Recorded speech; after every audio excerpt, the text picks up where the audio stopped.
3, 1, 2, 3, press you live by the champ. A last ride straight to hell, a tombstone, a body slam. Choke slam, hit you raw, this is wrestling with Savage. Back down, hold the title, this is wrestling with Savage. The epitome of scrapping them toe to toe. We ride or die, my kingdom's with me, legendary up in my road. Terry limbs upon my pole, the ankle lock grip is accurate. Greek God in the flesh, every move is immaculate. Savage kingdom, march on bones. Savage kingdom, fight, we reign. Savage kingdom, march on bones. Savage kingdom, fight, we reign. I be the king of the ring, the mightiest force to be reckoned with. The unstoppable, immovable manager, cause an exodus of other voices making money choices and wins. PG era is dead, the savage era begins. Ready, 3, 1, 2, 3, press you live by the champ. A last ride straight to hell, a tombstone, a body slam. Choke slam, hit you raw, this is wrestling with Savage. Back down, hold the title, this is wrestling with Savage. The real boss of all bosses, pile drivers, hip tosses. We holding multiple titles while you keep stacking up losses. Roster talent that flosses, y'all can't even present a match. I'm in a tour in his army,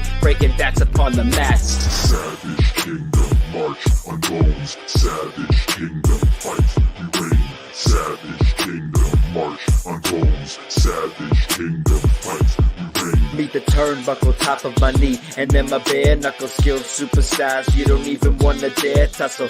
Bet on showcasing top of the line, hard on the grind. Easily your city is mine. Ready, 3, 1, 2, 3, press you live by the champ. A last ride straight to hell, a tombstone, a body slam. Choke slam, hit you raw, this is wrestling with Savage. Back down, hold the title, this is wrestling with Savage.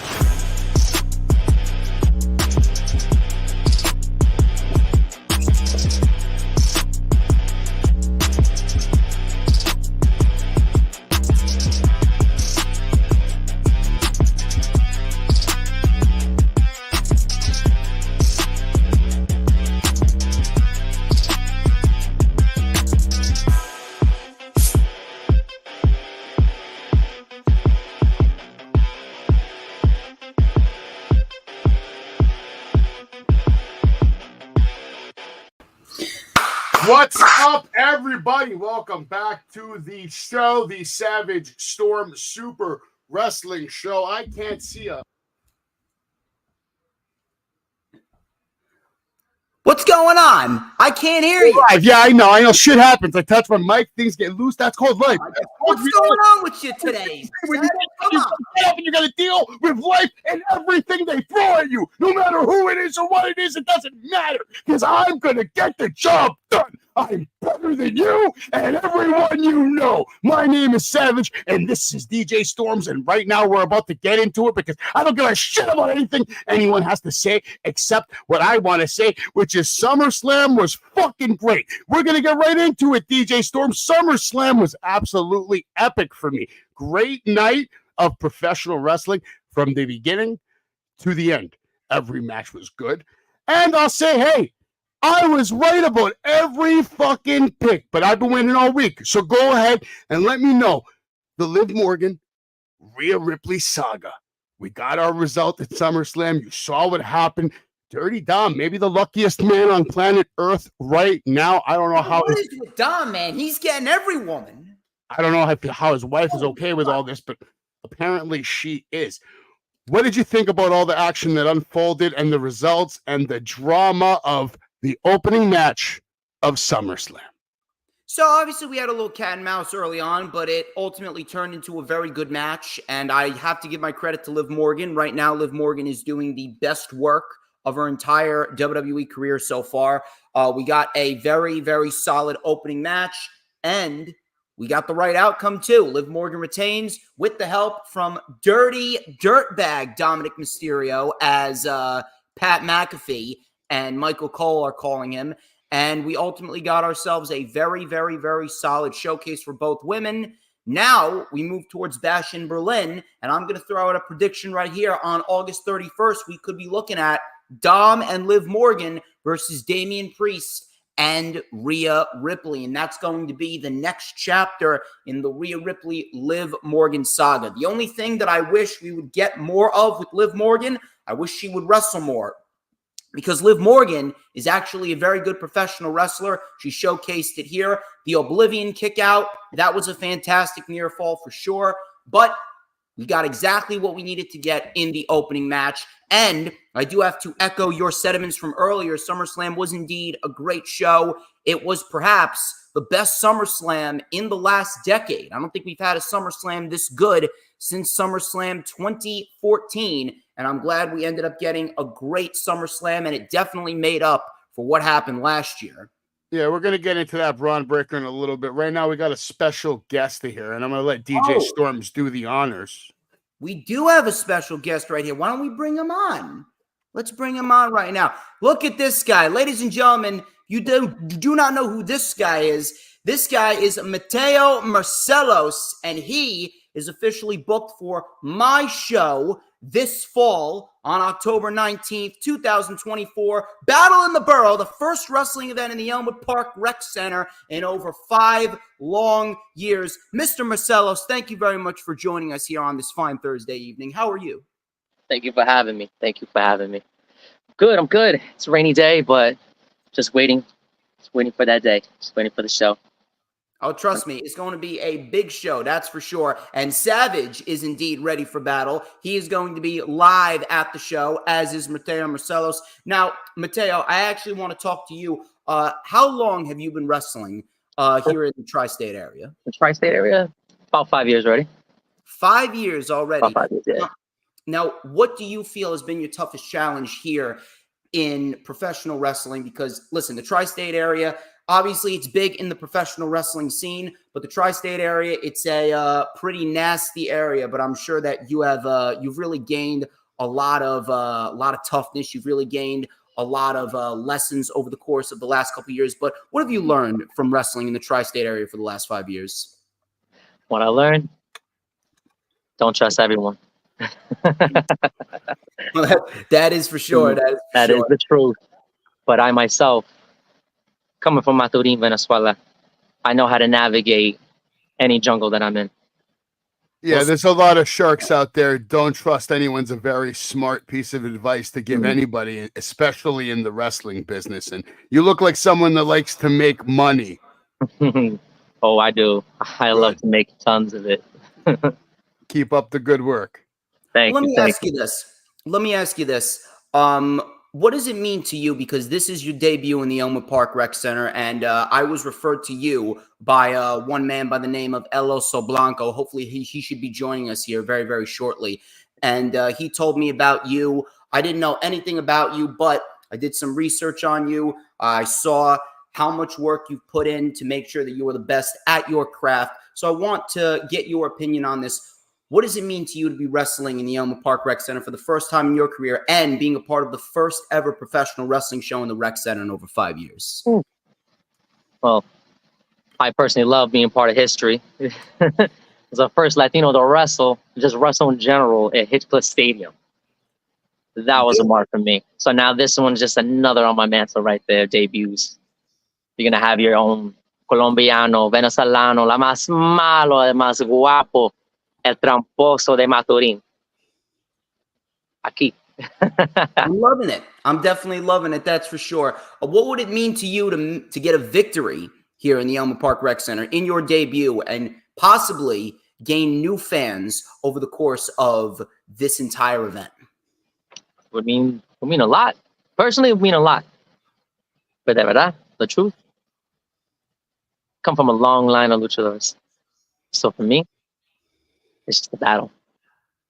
El Oso Blanco, un bueno amigo, hermano para mí. Very tall. I am not so tall myself. But to get a win over him, debuting at that rec center, te juro, eso es bueno para mí. Eso es dinero. Has money in my pocket. And there's more friends to go ahead and buy my stuff. Oh, it sounds like that sounds like a challenge now. It doesn't really look like anything is official right now, but I think we may have to get El Oso Blanco's opinion on that. Hopefully he'll be joining us soon. But yeah, you two have been friends for a long, long time. Obviously, you are two proud fathers as well. You guys got a lot of respect for each other. How long have you known each other, if I may ask? Let's see, good 2 years or so. But with me and Bruno, like I said, that's like a hermano para mí. That's my brother. I have no ill intentions towards him at all. I'm just, I don't know if I can curse in English, but I am one cocky son of a bitch. And he knows that. He knows I have a mouth. I mean, I'm very sarcastic. There's nothing wrong with confidence when you can back it up, sir. Ooh, I could always back it up. Before wrestling, I used to fight. I used to be a boxer, do Muay Thai. Nice. Yeah, before I was born, I was a Greek warrior. There you go. There you go. Where are we all? But for me, I like hurting a person in the ring.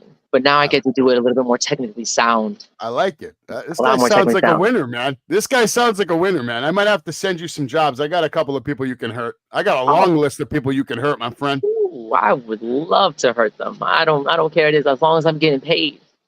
As long as I'm getting paid. Sounds about right. Hmm. He's been making waves in the tri-state area, that's for sure. But Mateo, thank you very much for coming on. Before we move on here, let me ask you: did you watch SummerSlam this past Saturday? I actually did. I did. Share us some of your thoughts on the event. Huh? Share us some of your thoughts on the event. It's interesting. I mean, I'm on the fence with the decision that Dominic made.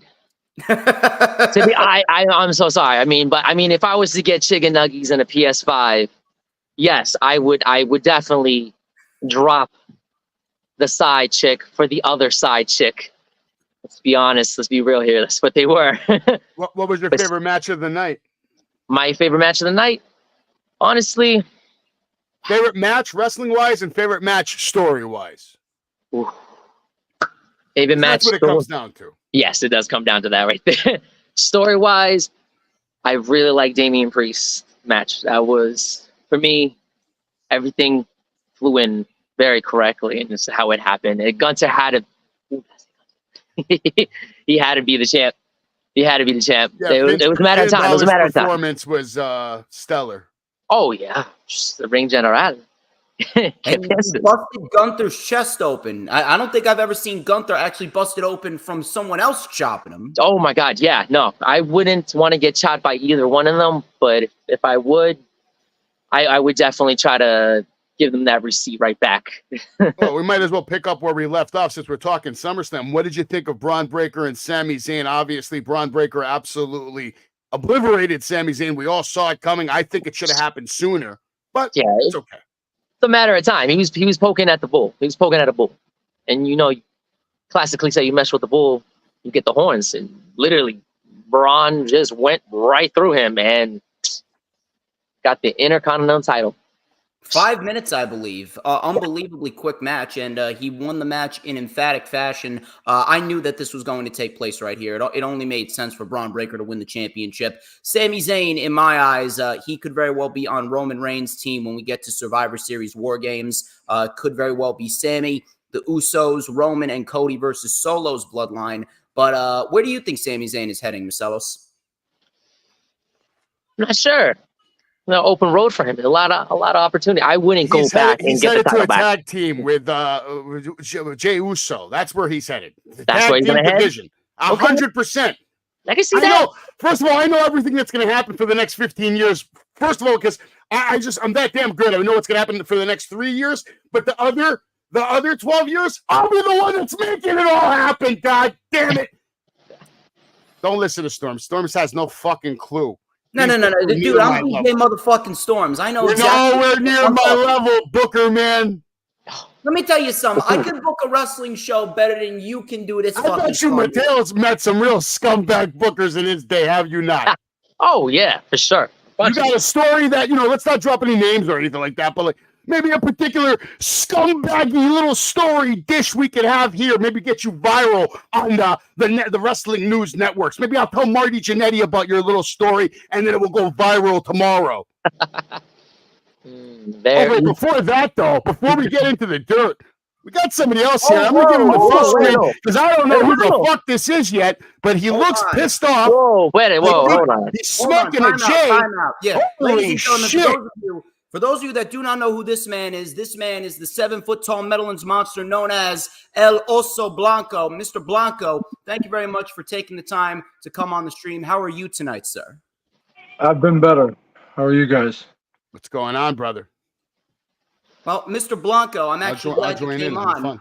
I'm actually very glad that you came on right now because I actually reached out to you and I wanted you to be a part of the historic event going down this October, Saturday, October 19th, 2024, Battle in the Borough. And I was actually just talking to the people here about Mateo. You were the one that referred me to Mr. Marcelos. If you could talk to us about your history with Mateo Marcelos now that we have you both here. He's supposed to be my boy, you know. I took him under my wing. I brought him around certain companies and certain people, and now he wants to kind of come around and like act like he's better than me. I like to say he's trying to test. Is there truth to that, Mateo? Is there truth to what he's saying? I can't hear. It was bad connection, okay? Oh, I understand. Oh, so he's asking if there is any truth to what Mr. Blanco is saying here. If you actually believe that you are superior to Mr. Blanco. No.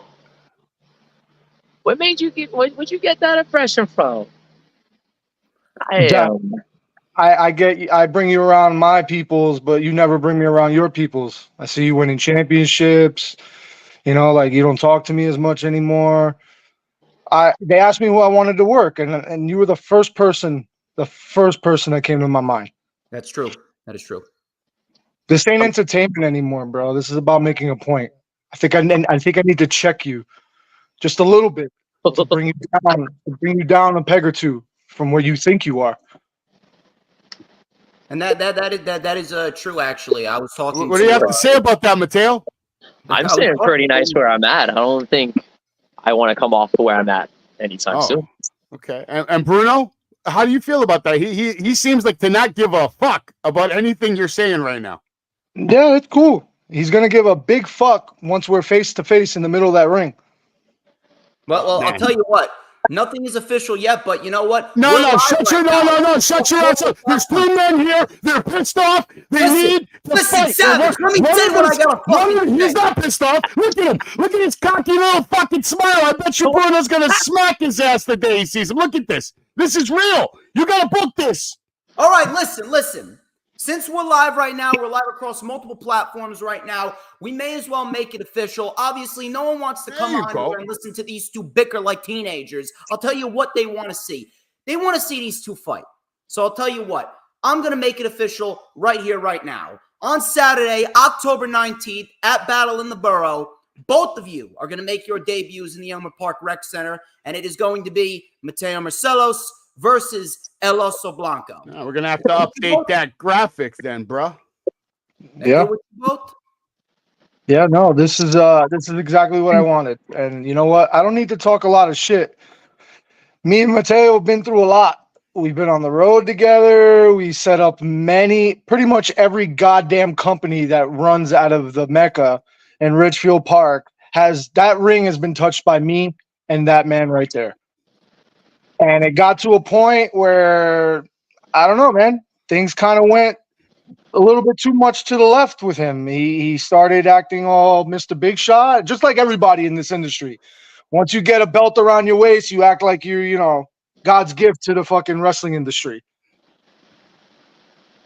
Mateo, do you have a response to that? So Mateo, you could sit there, you could smile with your sunglasses in the middle of the night. What time is it, bro? It's like what time is the light out? Talking, you got sunglasses on, you sitting outside of your property. You know I know where you live. How about I just drive over there now? Why don't you? All right, hold on. But guys, people need to buy tickets to see this. Relax. Cameras over there, speaking of Holmes. Relax. Save it for the ring. Save it for October 19th. Save it for the ring. You guys are going to get all the time that you need on October 19th. But ladies and gentlemen, like I said, it is official right here. Two former friends, or hopefully two friends that are still friends right now. Hey, Bruno, let me give you some advice. All right, I don't know you that well yet. I'll meet you on the 19th. You know, I'll probably bring you some Greek food and, you know, treat you correctly the way, you know, a manager like myself treats people. But let me say this. Thank you. In this business, you're here to do one of two things. You're either here to make friends or you're here to make fucking money. Exactly. If that's not your mindset, you got to let all these friends and all that. They're all bullshit. They don't mean shit to you because they ain't going to be there when you're home rehabbing off some bullshit. Yep. So you take care of your business and you handle this match. And Mateo, good luck to you, sir. Thank you. You got the right attitude. There was Shawn Michaels and there's Marty Jannetty. Look, whoa. Wow. Using that language. Oh my God. You want to know something? I'll bring this very close. Bruno, it's not that I don't hate you. You're my hermano, of course. You're my brother. Mm-hmm. I didn't change at all. It's that it's quite a shadow when you stand 7 fucking foot tall. So it's kind of hard. And I'm new to this. Technically, from me to you, I am new to this. So I need to do this. And there's no hard feelings. There's no hard feelings. Afterwards, we could go and smoke another one after that. But I have to win. I have to. Like a giant fucking tree, I'm gonna chop you down, and I have to. But with love, con todo eso, hermano. I swear to you, it's not that I'm changed at all with you. No. It's that I need to win. And de verdad, yo necesito eso, la dinero y todo. And for me, you are the biggest one that I need to get this win on. Anyone else doesn't matter to me, and I don't give a fuck if they go back and play this and say that I was disrespectful. Because to me, when I look at you, yes, I want to get there to that level where you're at. So I need to beat you. But then again, you can think that I'm an asshole. Go ahead. Any final remarks, Bruno? Because unfortunately, we have to get back to the show. There's a lot to cover. Yeah. What do you want to leave this guy with before we let you guys go? All I want to say to Mr. Mateo is to bring his fucking A game, because I'm going to show him that Big Daddy is going to ground him. All right? My son, you're under here, brother. Right? See this? This is my wing, and you're under it. And I'm about to push you out of the nest, bro. And guess what? You can't fly yet. So you know what that means. Thank you guys for bringing me on the show. I have some important dad things to take care of. You should too, Mateo. Handle your business. I should. Oh, I should. All right, Mr. Mateo, good luck to you, sir. We'll see you on the 19th of October. I'll see you guys then. Looking forward to it. Oh, definitely. You guys have fun. Enjoy the rest of your night. Take care, sir. All right. We got an interesting things got a little heated there, ladies and gentlemen, but it is official. It is indeed official. Mateo Marcelos versus El Oso Blanco on October 19th, 2024. Get your tickets now. Call 201-507-2577. You can get your tickets out the door, the $25, or you can DM me. And Savage will indeed be there, as well as El Oso Blanco and Mateo Marcelos. It is going to be a historic event. Yeah, we'll get a little more into that at the end of the night. We got to remind people that I'm at least watching TNA Impact. I'll keep you updated on what the hell's popping throughout the night. We got the system starting off the night. You can watch TNA anytime. Apparently, we have an issue here with the slide, so maybe we won't be updating you on TNA. I don't know. I'll see if I can get that resolved. But let's get back to what we were talking about, which is greatness, and that's Braun Breaker. Absolute greatness at SummerSlam has been achieved in front of 57,000 people. Impressive performance, and he's going to have an impressive, dominant run. It's going to be interesting to see if maybe he can be the one to beat Gunther's longest reign. I don't think he's going to beat Gunther's reign, but I would be shocked if he doesn't hold the title for at least a year. Well, we're going to find out. Yeah, Gunther's reign is going to be a little tough. But if anybody can do it in the business right now, it's probably him. So we'll find out. We'll see. We'll stay tuned. SummerSlam continues. Got to get into Logan Paul versus LA Knight. And I've been saying it forever, Storms. Listen, man, Logan Paul did it again. What is this, 8th match, 9th match? The best 8th, 9th, first matches of any career I've ever witnessed in my life. I don't think we will ever see a better first 9 matches. Hell, I'll say it right now. He's probably going to have 91 more matches, and it's going to get to the point where I'll tell you we have never seen a better first 100 matches in a career than what we just saw from Logan Paul. And by then, he might be world champion. Yeah, I can't disagree with you right there. This was probably the second best match of the night. Logan Paul and LA Knight, they meshed very, very well together. Two guys that I don't think have ever fought each other one-on-one. They gelled together so well. It was almost like they were bred to be each other's opponents, and it resulted in a great match. The right outcome. LA Knight wins the United States Championship 1 year too late because he should have won last year, but better late than never. LA Knight gets the win as he should. I'm not sure where Logan Paul goes from here, but I'll tell you this. Logan Paul, he is fantastic at what he does, and I know that wherever they place him, he is going to shine the brightest. Yeah, I'm just going to leave that picture up there. I might just leave that picture up there for the rest of the night because you ain't going to see anything better on TV for a while. Beautiful, man. Absolutely beautiful moonsault. I didn't know that he was going to do that, but I'm glad that Logan Paul is mixing up his repertoire a little bit. Really good stuff. Very, very happy for LA Knight. And I think we could be on the verge of seeing an LA Knight versus Andrade match for the United States Championship because Andrade, he's been getting some wins as of lately. So Andrade should be a very nice first opponent for Mr. Knight in this new United States Championship title reign. How long do you think Knight's going to hold the title for? I mean, I think it's going to be less than 6 months. It should be at least until WrestleMania. There's no reason why he should lose it before Mania. I mean, I think it's going to be less than 6 months. I don't know. Maybe, I don't know. I think he's going to lose it right away, kind of thing. Why? Why? That would be so fucking stupid. I don't know. I just have a feeling something's going to happen. Something stupid's going to happen. I hope not, man. Really do hope not. Great match, though. Definitely not match of the night, but maybe moment of the night. Maybe definitely move of the night. Did you see that video that he mixed where it was the video of the one he did at SummerSlam and then the one he was practicing? Yeah. It's pretty damn cool. Guy puts in the work. We have now here. This was the one match you were wrong about. You didn't think Nia Jax was going to do it. I told you exactly what was going to happen. It was going to be Tiffy time and Queen of the Ring time, and that's exactly what happened. Little Princess Tiffy came out, did her cash in, did the favor for Nia Jax. By the way, this could have possibly been the moment of the night as well. I don't think it was received as that, but what she managed to accomplish by taking those few extra steps while carrying Nia Jax, super impressive. Just walking around the ring with 320 pounds. Yeah, I would say the moment was very well done, but this was probably the worst match on the show. For sure, but still, that right there was a spot. It should have got a bigger reaction. I mean, look at the shot. I mean, she not only walked with her, but like she got off the ground with her, like, and jumped a little bit even too. Like, yeah. And again, it was a very good spot. The problem is that there was no way they were going to follow the first 3 matches. Obviously, you had a great moment with Braun Breaker, very good match with Liv Morgan and Rhea, and then a very good match with LA Knight and Logan Paul.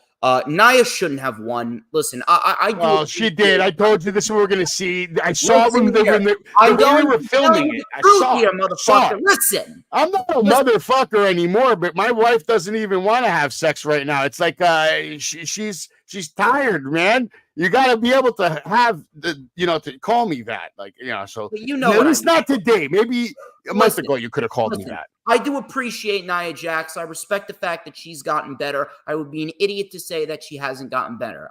Nia deserved it. Elliot's right. No, she doesn't, because at the end of the day, what exactly is their plan here with Nia? Why did we need to take the title off of Bayley? Why were we not? I'll tell you why. Because Bayley's been a multiple times. I'm not done, motherfucker. But you asked the question.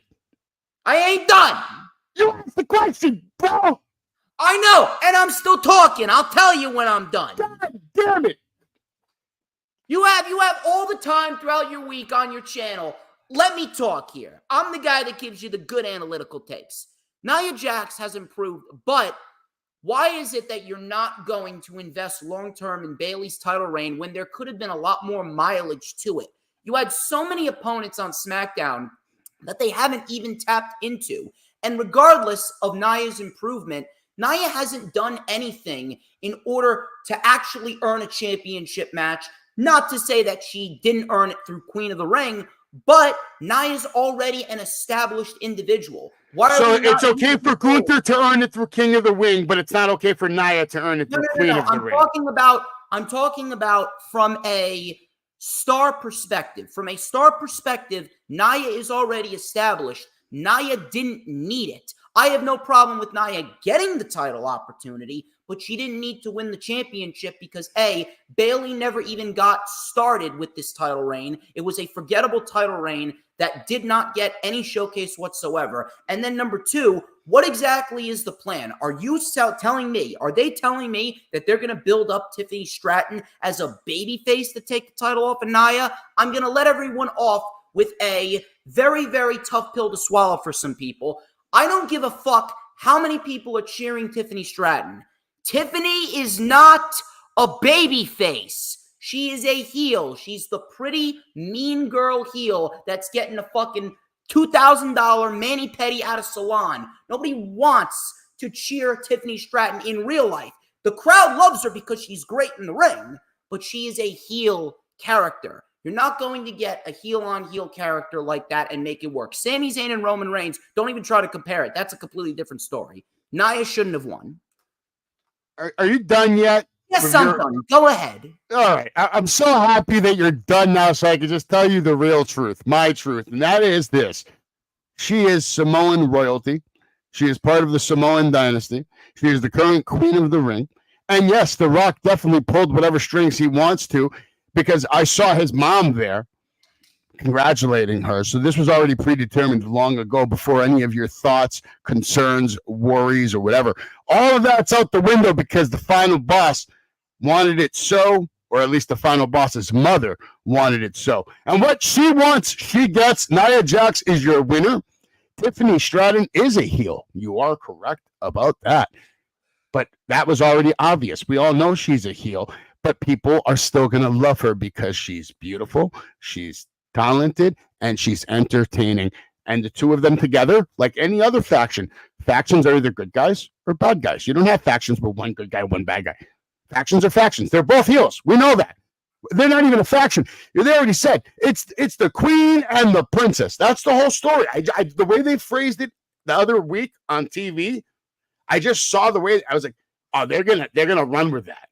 They're going to run with that because there's storyline there. The reason why she's champion is because Bayley's been champion multiple times, and she will be champion multiple times again. Nia Jax never even been champion once. Raw called in the favor. Yes. Not like one time? One time? Yes, who gives a shit? All right, Bayley's what, 10 times? How many times is Bayley now? 7, 8? Yeah, but Bayley has more value than Nia Jax. That's a fact. Bayley not for long. Not if their plan is to bring in a female Samoan dynasty. They are. You do know that NXT. What do you mean? It's already happening. First of all, it's in the works. They don't need that. We already. Whether they need it or not, it's in the works. NXT recruited 3 Samoan girls who are all part of the bloodline, and they're in the Performance Center right now. I'm telling you the truth. I don't lie about things like this. I'm not saying you're lying, but is the women's faction necessary? No. The women's faction. It's not coming anytime soon, but expect it in like 2 years, something like that. It's down the pike. We don't need the women's factions. We don't. We need the women's tag team titles to go bye-bye, and we need to start developing singles undercard programs for the women's division. At this point, they should just these are a bunch of fucking lazy idiots. They should just make a Samoan wrestling channel at this point. You know what I'm saying? I can't disagree with that. Finally, something we agree on right there. Let's move on to better topics. CM Punk, Drew McIntyre. Obviously, we definitely knew Drew was going to win, but I didn't know the severity of it. I didn't know Punk was going to just screw Punk like that hard. He went Bret Hart times 52. I'll say this. After 10 years of not having a singles match in WWE, Punk looked like he walked right out of the video game, dude. I wouldn't say he walked right out of the video game. I'm talking about like his ring entrance, man. Like the way he looked when he came to the ring, his body, his shape. Tremendous shape. That much I will say. And, tremendous. I'm not talking about the way he wrestled. And even though some of it was really good, actually, and like the video game, it wasn't all like the video game, but sometimes the video games are glitchy too. Just look at him, though. Give him credit, bro. 47 years old, looking like that. He looked completely fine. Obviously, we knew that there was going to be shenanigans, but I would say that this was booked as good as it could possibly be booked. Obviously, we weren't going to get a match of the year candidate. We weren't going to get a match of the year candidate with a special guest referee like that. Obviously, we were going to get a lot of tomfoolery. That's exactly what we got, and we got the right outcome. It looks like we could have been heading down the route of Punk and Rollins, but this past Monday on Raw, we did not see that, and we'll get into that when we talk about the Monday Night Raw show that we saw this past Monday. Right man won, and it looks like we're headed down the barrel of another match, possibly at Bash in Berlin, and I do believe Punk is going to get his win back and then ultimately result in a Hell in a Cell match at Bad Blood. Yeah, we're going to get into that next match at SummerSlam in a second. Just want to remind you, we are going to keep you updated on TNA now that the slides are working properly. Here's a little look at what's happening tonight. Mike Speedball Bailey already won a match tonight, and the system opened up the show. They're going hard with the system. I appreciate everyone involved in that faction. I will say that. Joe Hendry taking on Wolfgang from NXT. Interesting. I believe. Kushida's taking on Jonathan Gresham. Jordan Grace has another open challenge. Who's going to take her down? Matt Cardona. He ruined the wedding. Will he be on tonight? I mean, apparently it says the fallout of PCO and Steph Delander. Will Matt Cardona be back tonight? And we're also going to hear from Josh Alexander. This Emergence Ultimate X returns live Friday, August 30th. Speedball Bailey's already qualified. He won his match tonight. And if you're in the area in Texas, TNA is headed your way. And Wes Lee, the big topic of conversation, we'll get to him when we get to NXT. And we'll find out tonight, Bound for Glory. They're going to announce the location. I'll keep you posted on that. Now let's get back to SummerSlam. Drew McIntyre. He must be happy. Wow. All right. Damian Priest. Great match. Yes. Match of the night. Really great match. For me, might have even been match of the night because of the sheer physicality and the storytelling. Damian could have did just a little better, not screwing himself over either. He made himself look weak only once, and that's when Finn Balor's betrayal distracted him to the point that he just forgot he was wrestling for the World Heavyweight Championship. And it cost him the match. And Gunther, I don't think Gunther's ever been busted open in the chest like that. I've never seen it. Damian, good stuff. Really Damian right Priest was messing him up, dude. Dude, they absolutely killed it. That was probably one of Damian Priest's best performances to date. And I'm very, very happy that they protected Priest in defeat here against Der Ring General Gunther. And we ended up getting a feud going into the rest of the summer and potentially the fall with Priest and Balor, which I'm very, very pleased about. Gunther is the new World Heavyweight Champion, and he has himself his first opponent slated for Bash in Berlin, which we will talk about. But Priest and Gunther, they had the best match of the night by far. Excellent stuff. Both of them wrestled as if they were fighting in the main event of WrestleMania. Really good stuff. Gunther is your new face of Raw. Yeah, Finn Balor's work was absolutely incredible as well. And just, to point out what you said about Damian Priest looking great, maybe one of the best matches of his career, easily. But they did such a good job of making him still look like a main event player, someone who can come back and win that title anytime. Yeah, they did good, man. This was all good shit. Very happy about the results on that. Finn Balor, that facial is so money. Scowl. And get used to seeing that. I'll say that. Yeah, I think he's going to beat his own IC title record at this rate. Get used to seeing that. Cody Rhodes versus Solo Sikoa, your main event. Pretty much looked to me like random highlights from SmackDown. Nothing crazy. The entrances look better than the match itself. Nothing crazy. Here's what I will say. It's a normal, typical routine from them. Here's what I will say from them. I knew that this wasn't really going to be a crazy SummerSlam match. Obviously, we were all just waiting for the return of Roman Reigns, which is what we got. But I got to give my credit to Solo.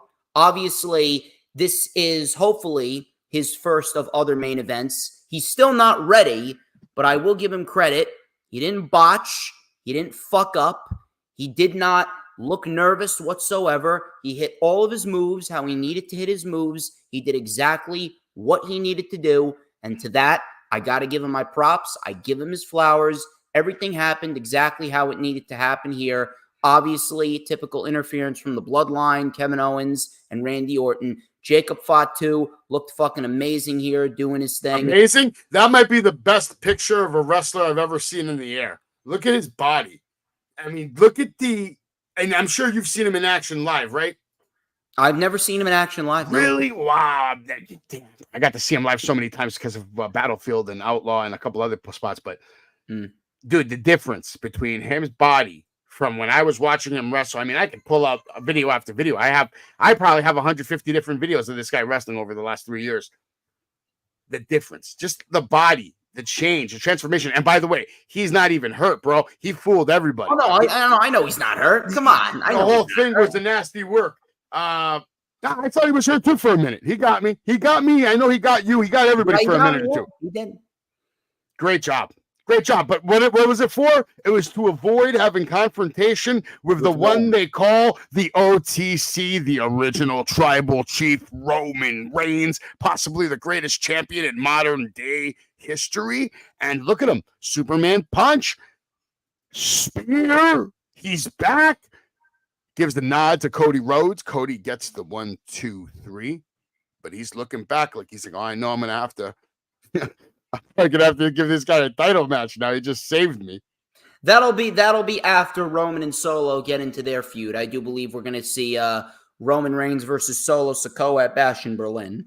And I guess it's worth mentioning that Jelly Roll choke slammed Austin Theory, right? Yeah. Decent looking choke slam, I'll say that. Yeah, great picture. We didn't need this. No, not at all. And the 5-knuckle shuffle was definitely super excessive. Absolutely. Let's be honest about that. Let's try this. Hold on. This probably looks better. Let me see this. Updating. We're still playing around. See, the show's a work in art. It's process. I like it. See, that's a Savage Storm now. Yeah. It's always a work of art, this show. Especially when you got two great minds like us. Ain't that right? We're gonna keep improving and doing things for sure. I'm gonna be working on a custom intro video probably next week. When I'm going to be keeping an eye on that. I'm looking forward to seeing that. It might be next week. It might be 2 weeks, but it's coming, and it's going to be very nice. Okay. I'm very much looking forward to seeing that. I'll be keeping my eye on it. It's going to be very nice. All right. So after SummerSlam, what happened? Right? We can barely. I don't even want to talk about SmackDown because there's no point really. I'll just fly through the slides because SmackDown was all about setting up SummerSlam, which we just talked about anyway. The best part of this entire night, besides Andrade finally getting a win, that was great, right? That was his second win over Carmelo, technically. Well, yeah, but, like a nice clean win over there. United States champion Logan Paul's homecoming celebration was ruined. And by the way, this is going to cause LA Knight to get sued now. Logan Paul is suing him. So be prepared, Logan, and LA Knight to have a legal battle. Do we care about any of this? Probably not. No, get these women's factions out of here. It's fucking ridiculous. Oh, by the way, before you continue, shout out to Raging Girl Gamer. Thank you very much for all the support. You've been a member of the channel for the last 3 months. I am doing very good. Everything is going very well, and I wish you lived by the East Coast so that way you could come on up and you can come to the show in October. But regardless, I greatly appreciate you and all the support that the members of the posse has given to me. Savage, you may continue with SmackDown. So Solo Sikoa, he gets to hold up the championship gold. His faction finally has gold again. Not only did they do it, they did it quickly. They beat DIY. I knew it was going to happen as soon as Solo went on his little rampage. I'm like, they're going to give it to this guy because they can't make him look bad. They can't make him look weak. He's a monster. And he looked like a monster. DIY is a very legitimate tag team. DIY is 2 very legitimate wrestlers, former NXT world champions. They're badasses. Jacob Fatu decimated DIY, and that just shows you where they place him in the pecking order of things. By the way, they shouldn't have won. They put him against DIY way too early. But they want when they put that match, they were going to put Jacob over. Like, we know that already. Obviously, yeah. But if they wanted to do that, you could have at least waited till October or November. It didn't need. Let me ask you a question. Let's say you're put in this situation where you don't own the company, but you're in charge of picking the winners, right? And somebody else is booking the matches. So you don't have control of the matches, but you get to pick the winners. Yeah. They tell you, all right, DIYs, they just won the tag team titles, but for whatever reason, they want Jacob Fatu and his cousin to, take it from them. What do you think? Who are you picking? I'm giving it to DIY. Give him an actual run. We need actual. So you're willing, you'd be willing to make your newest, baddest, one of the fucking greatest merch sellers you've had in debut history. Like, his shirt is selling hard. Not as like Roman yet, but it's getting there. You'd bury him because that's what would happen if DIY beats him. Have to take the pin. Simple. Have Tama Tonga take the pin, or have Cody cost them the tag team titles. So that he still takes that loss, though. It tarnishes the legacy of his. Right now, he's undefeated. He's never lost. Then they and he's a shouldn't tag have team put the champion. bloodline against DIY this early. Plain and simple. I'm biased. I just love Jacob Fatu, so I don't give a shit about DIY right now. But that doesn't mean he needs to be a champion now. All right, we get to Monday Night Raw. It opens up with Gunther. He's celebrating, and like you said, we're going to get a match at Bash at Berlin. Randy Orton versus Gunther. We all know why this has happening because of King of the Ring. Randy Orton never really lost to him, right? His shoulders weren't on the mat. Made a good, valid point. Gunther looks great as a champion. Are you excited about this matchup, Storms? And who do you think's going to win? It has to be Gunther, right? Yeah, I'm actually very much looking forward to this. I do believe this match is going to be better than the last one. I don't think the crowd was as hyped up as they should have been for the last one. And the first 10 minutes of the last Gunther Orton match was kind of boring. I'm hoping that they turn it up a little bit more in this match. And yes, Gunther takes the win. I'm glad that they're making sense of what happened in Saudi Arabia. And now we are going to get Gunther in his first major title defense, and he should absolutely beat Randy Orton. Yeah, I think he's going to beat Randy Orton, but it wouldn't surprise me knowing who the booker is and how close he is to Randy Orton and what's going on in his brain cells. He's like, okay, Randy, he's 14. If he gets this, he's 15. Then he can get 16 and he can tie with Cena. And then we can maybe do Cena versus Randy. And the winner gets a title shot. I don't know. He might be thinking all kinds of craziness. I'll just say this. It wouldn't shock me. And let's be honest, Randy Orton's one of the greatest wrestlers of all time. And if Randy Orton beating Gunther shocks you, then you're not a Randy Orton fan. Obviously, yes. I understand what you're saying there, but if Gunther loses the title after just 4 weeks, that does not look good on his resume. Oh, definitely not. But we've had a lot of people lose titles after 4 weeks. Stone Cold Steve Austin, I think, lost the title after 4 weeks once. Yeah, I know. But this isn't the Attitude Era anymore. This is 2020. You're right. It's the Savage Era. No. It's the apparently the era where they don't know how to book anyone outside of their main stars. Don't worry, I'll be there soon. I'll fix everything. Well, no, you know what? You're gonna hate me because then you're gonna be like, it's all your fault. Everything sucks now, and it's because of you, Savage. No, listen, if it's good, then I'll tell you that it's good. And did you think this was good? Show, I'll say that. Did you think this was good? Yes, it was a great match. It was an objectively great match. Not going to say it was match of the year worthy, but these two did exactly what they needed to do, and Sheamus got a win. I'm definitely hoping that Sheamus is one of the opponents for Gunther as we get into the fall. I think Ludwig's a little scared of Sheamus, though, because when I watch the match, he's holding back on a lot of that melee, man. Like, he's not connecting on certain things as hard as he should be. Well, do you know why? I know why. He doesn't want to get his ass kicked.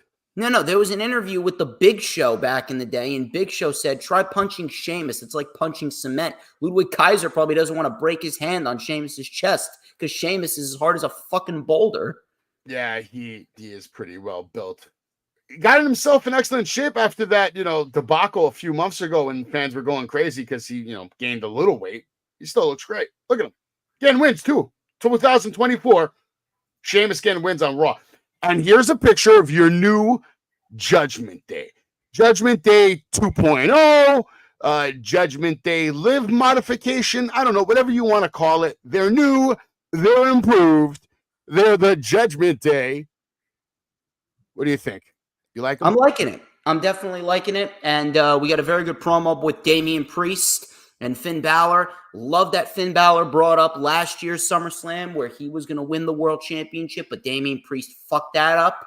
And now we got ourselves a new Judgment Day. Finn Balor is indeed the new leader of the Judgment Day. And Finn Balor and Damian Priest should be a very nice undercard feud to help both men into the fall of WWE.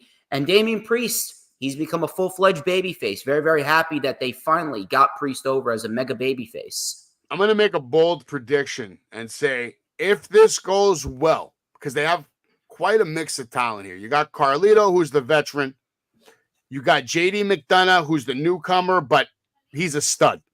They know it. Everybody knows it. And he's a tag team champion right now. They already have gold. Okay? You got Dirty Dom, who's the hottest heel in the business, perhaps. You got Liv Morgan, who right now might also be one of the top women heels in the game. And you have Finn Balor, the first ever Universal Champion of all time. And all these people now have his back, and they have his back undoubtedly. Maybe Dirty Dom does such a job of watching his back. Do you think maybe there's a sliver that, not this year, maybe next year, Finn Balor wins a Royal Rumble? I would not mind if he did win the Rumble, but like a shock win too, like out of nowhere. WWE's going to invest in Finn Balor like they really should, because Finn Balor, I think he's just settled in the role of being a mid-carder for life, which is fucking sad because he really should be a long-term world heavyweight. I don't look at him that way. No matter what they do to him or have done to him, I know what he is and what he's capable of. So do I. But he's just as good. He's just as good as Pac. Things, brother. He's just as good as Pac in the ring. I mean, I get the person. I get the personality. I get the promos. It's not like the greatest. He has gotten significantly better over the years, but he's got layers to his character that other people don't have. He's got a demon that they're not utilizing. I understand, but it's all about what WWE does with him. Like, we all know that he is a world championship caliber wrestler. It's just WWE doesn't treat him that way. Damian Priest is pissed off, but, you know, Finn Balor basically tells him, listen, you're not going to see it coming. Just know that you're not going to see it coming. We move on to this shit show. Shayna Baszler gets defeated by Laura Valkyria via disqualification. By the way, Kushida right now just made Jonathan Gresham tap out right now live on TNA Impact. Kushida picking up a big win on Impact. We'll keep you posted there. Can we just keep going, right? I don't care about that. I really don't. You care? You got something? Dude, I fucking hate these women's factions. I only put 2 pictures because I don't care. CM Punk, Drew McIntyre. They weren't on the TV screen at the same time. CM Punk came out. He engaged in some shit talk a little bit, a little maybe walking back, a little crying. No confrontation between him and Seth. But mysteriously, moments later, Seth is getting tsunamied again and again and again. And I loved it. This was fantastic. No, it was. But do you think CM Punk had something to do with this? No, CM Punk didn't have anything to do with this. Drew McIntyre was in the crowd, and Drew McIntyre pretty much coerced CM Punk into going after him and saying, all right, Seth, I'm not worried about you right now. Bronson Reed said to Adam Pearce earlier on in the night that he's looking to make his own statement, and now we got ourselves Bronson Reed making a statement. And for those of you that do not know this, this was supposed to be the World Heavyweight Championship match at the Elimination Chamber event this past February, and it would have happened if Seth Rollins never got injured in that god-awful match with Jinder Mahal. Thank God he was able to make WrestleMania, but now they are falling back on that, and I'm hoping that Bronson Reed is going to take that next step into superstardom.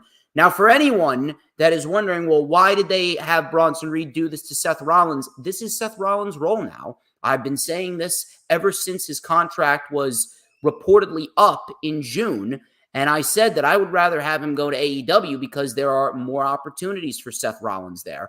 But now that Seth Rollins has re-signed, he's never going to be world champion again. He's never going to be world champion again. He is now in the same role that he was in 2021 and 2022. He is there to put people over, and Bronson Reed is one of them. Yeah, no, he's going to win a championship. It just won't be anytime soon. Because he's one of those long tenure guys. Unless he retires again, bookmark it. He will definitely be world champion again multiple times, as long as he doesn't retire. As long as his career can go on. If he can wrestle another 10 years, he's definitely going to win another 2 world championships. You can't tell me he's not. I don't believe that. I'm telling you, dude, he's not. You also told me Liv Morgan, or not Liv Morgan. I'm sorry. You told me Nia Jax was going to lose. So I don't know if I can believe you. What about this match? Go ahead, Storms. What you think about this? Phenomenal, right? What a match here. It wasn't even a match. It was a show for this guy. My man, Odyssey Jones, just shows up, and some people in the world of professional wrestling are claiming that he demonstrated strength that you will not normally see on TV, because that is 600 and 18 pounds in his hands right there. Storms, what'd you think of this debut? I did not think that they were going to debut him, but I'm happy that they paired him with the New Day. Very nice little appetizer of what we could get with Odyssey Jones. I'm not sure where he's going to go because, again, he's not really one of the main guys. So how is WWE really going to treat him? That remains to be seen. But Odyssey Jones looked great here, and I'm happy that he's on TV after being in catering for the last year and a half. Yeah, and then we got this matchup right here, A-Town Down. Yeah, defeated the Awesome Truth. I thought we were going to get a heel turn for a second from The Miz. I thought we were going to get the skull-crushing finale on R-Truth at the end there. It was looking a little suspect. We didn't get that, though. Obviously, that match is meaningless. It doesn't mean anything. Damian Priest defeated JD McDonough by disqualification. Good match, but a very good match here with JD McDonough. Yeah, it was until this guy showed up. Yeah, now we're gonna get Finn Balor, and maybe it's Finn Balor and Liv Morgan. Maybe it's not Dom and Liv Morgan. I kind of feel like they already announced that it was gonna be Liv Morgan and Rhea Ripley again, but maybe it will turn into that. When was this? Let me look this shit up. No, somebody told me. It's not. I don't think it's not nothing I read. Are you sure about that? No, whatever. Yeah. All right, fair enough. Fair enough. Continue. Sonya Deville, she got defeated by Io Sky because apparently we bring back Sonya Deville just to make sure she loses. What's the point of even bringing her back? Keep her in catering. It's what happens, dude. It's what I'm telling you. The women's division on WWE TV absolutely fucking sucks. And then we get into the main event, the long-awaited debut of the Wyatt Six. And listen, I'll say this. Yes, they looked cool. They did some cool moves. Everybody, we know they all can wrestle. It has nothing to do with that. I know these guys can, all six of those guys can wrestle their asses off. It was a good match. This was a good shot. Yes. But at the end of the day, I'll still never change my opinion on this. This is all still too soon. This shouldn't even be happening, but it is. No, this happened exactly how it needed to happen. I still say it's too soon, but it was good. It was good. I enjoyed it. I'm sure you did too. Listen, it was a very good match. It happened exactly how it needed to happen, and I'm looking forward to seeing what they do next. So that much I will say. They got me invested to see what is going to happen next with the Wyatt Six. And Loomis, didn't expect him to come out and wrestle in dreads. It's going to take some getting used to, but they look fantastic. Yeah, no, they definitely look good, and they ended the night strong. Monday Night Raw was a great show. Maybe the best show of the week, easily. I don't even think there's a question about that, Storms. What was your favorite show from last week? I don't say AEW was better than Raw, because it wasn't. You didn't let me talk. Because I know what you're going to say. Go ahead. No, I was going to tell you that Raw was actually a great show, and Raw may have taken it this week. So I don't always say that AEW is the best show of the week. I know you have love for some of the guys that are wrestling on there, so I have love for the guys that are wrestling on SmackDown and Raw as well. I'll say the match of the week was on AEW. I'll say that. The match of the week was on AEW for sure, but the show of the week was Monday Night Raw. Raw was the best show of the week. See, and I got something to say about Dynamite this week. I don't know. Wait, we're gonna get to Dynamite, but first, you tell everybody about the breaking news, and then your reaction to it. I'll chime in if there's something worth a shit. Yeah.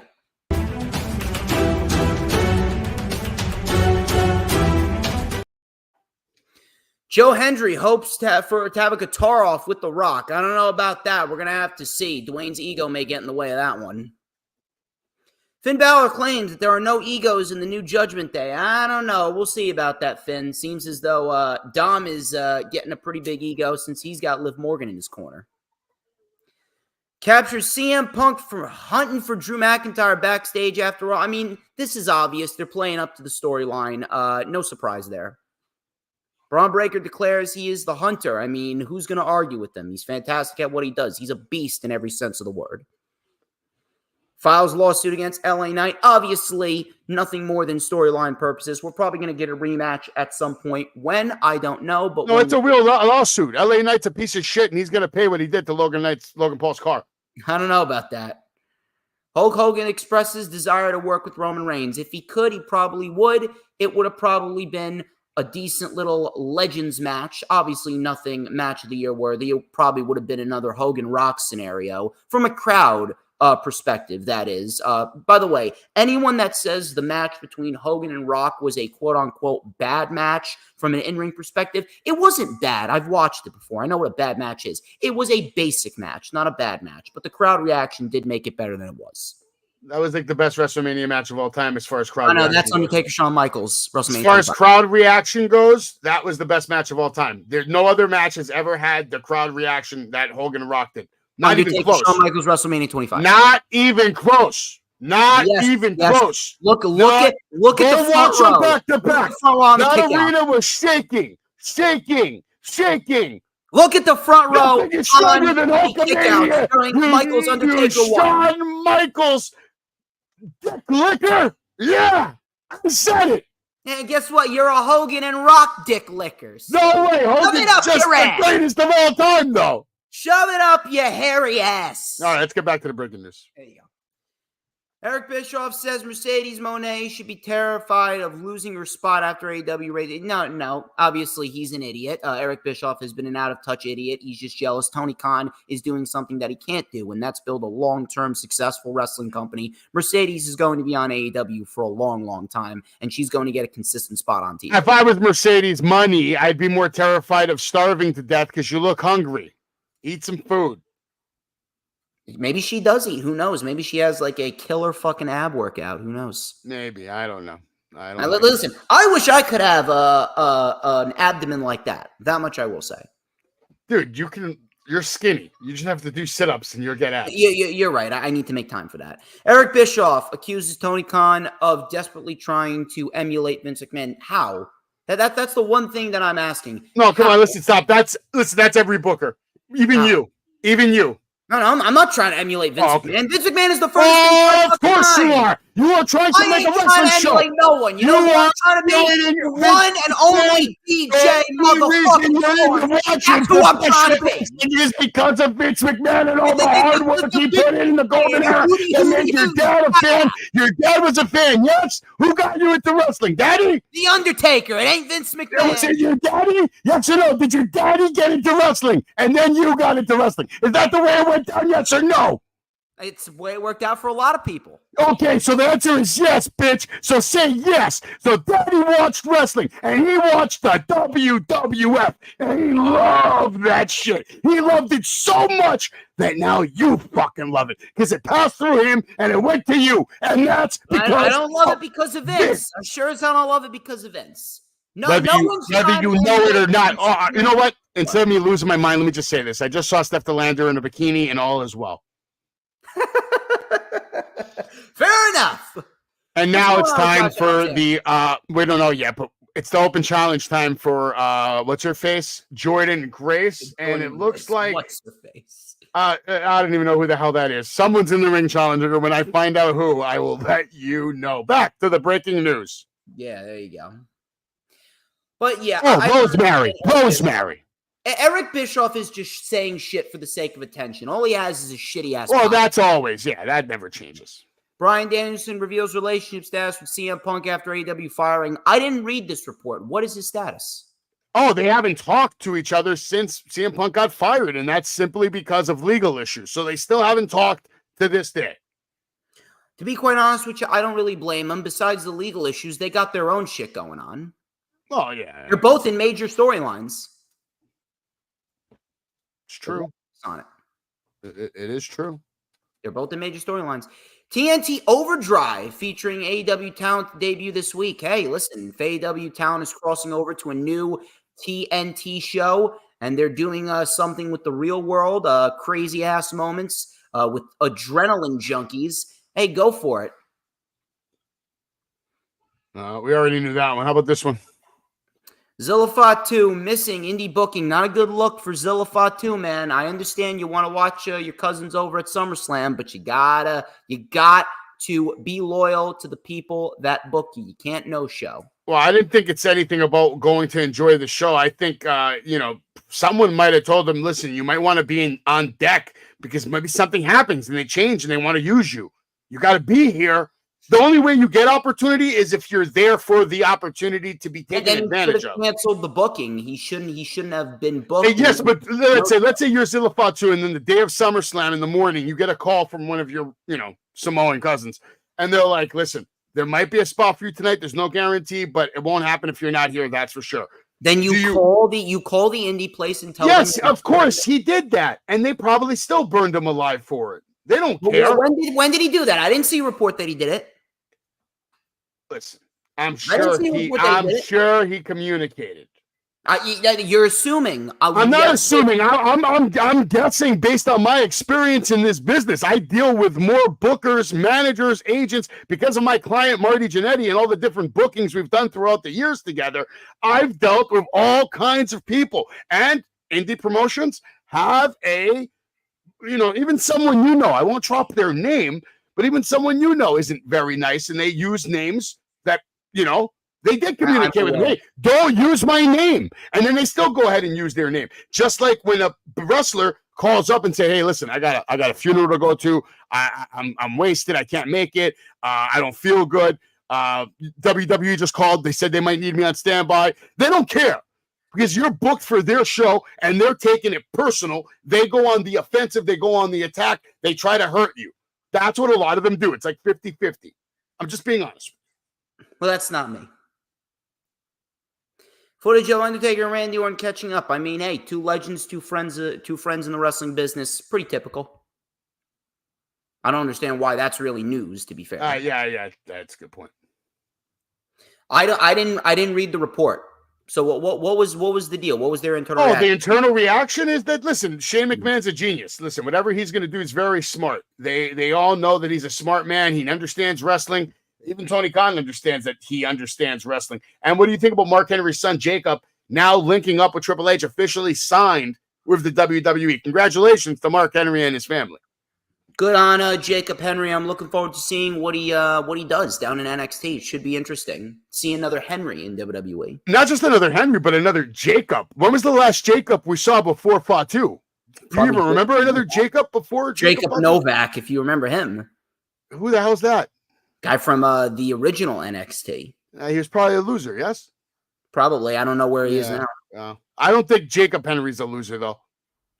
It's going to be interesting. I think WWE is going to have us, in 10 years, this kid is going to be a monster. If he's anything like his pops, he's going to be a monster, man. I'll be keeping my eye on him, that's for sure. I'm looking forward to it. Britt Baker. Now, let's be honest. This whole shenanigans with her and MJF and his girlfriend, I think that's all bullshit. It's all a work. And they needed a storyline and an excuse on why Britt's not going to be on TV for 2 weeks, 3 weeks. And that's because, hey, she's filming Cobra Kai right now.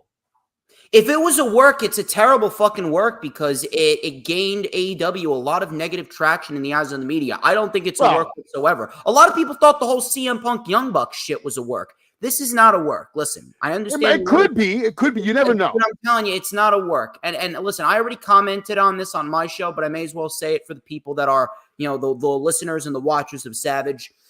We don't know exactly what happened or what specifically was said. I'm going to tell you this. No one was in the right here. Everyone obviously made a mistake, but it seems as though Britt Baker was the one that lit the fuse. I understand if you want to be frustrated that you're not getting certain TV time. I get that. That's fine. But if you are frustrated, talk to the boss. Britt Baker is one of Tony Khan's closest confidants. There's no way that she doesn't have close contact with Tony Khan, and she can't get him alone and talk about her frustrations with the company. I'm sure. That's what I'm going to say. Obviously. By the way, Jordan Grace with the suplex off the top rope to Rosemary there. I'll keep you posted. This Ass by Elegance is ringside. It looks like she's trying to get involved here. Get back to the breaking news. Tony Khan says AEW's future is very bright after the Paris trip. I guess big Warner Brothers deal is in the work. I'm looking forward to having an app or something, or maybe they're all going to be on, one of the WB apps. Some people have been saying that they're already seeing AEW content on HBO Max, so we could get that deal with HBO Max. I'm good with that. I got HBO Max. And then the reason behind Britt Baker being suspended, I pretty much told you why I think it is. I think it's all a work because she needed to go film Cobra Kai, and they were trying to keep it on wraps. That's my opinion. It seems too, convenient that this whole thing happens with Britt Baker, where she now needs to be off TV, and then all of a sudden we find out she's filming Cobra Kai. It's just too convenient. Yeah. That's just my take on it, man. I used to want to be a detective. I understand the convenience, but there's no way that this would be a work if all of these reports are coming out. I'm gonna get to the bottom of this. I'm gonna find Max. I know where he goes to eat. His father and I actually have a dinner scheduled in September. I will get to the bottom of this, DJ Storms, and I will bring it to this show because that's what I contribute to this show. Breaking news with the stars. We got to get him on the show. That's a stretch. Maybe Nana, at least. At the very least, Nana. Nana, maybe. MJF, as much as I like MJF doesn't give a shit about anybody except MJF, but that's how you stay on top. AEW Collision viewership. Complete shit show. It's under 200,000 as far as ratings go. Who cares? It was a decent show. It was a decent show. Dave Meltzer might care. What? I didn't. I actually didn't hear what you said. I said Dave Meltzer might care. Are you a fan of the Meltzer?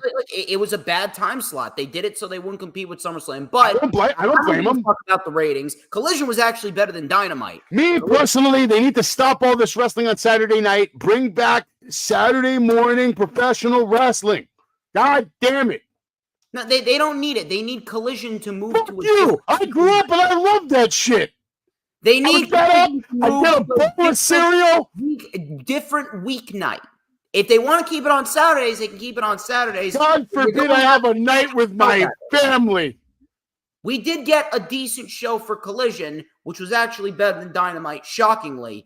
But either way. Wow. Yeah, this is not breaking news, all right? We all know Shane McMahon is actually a wrestling genius. He grew up next to Vince McMahon. He saw everything he did, every move he made, every button he pressed. Of course he's going to be a wrestling genius, Tony. We know that.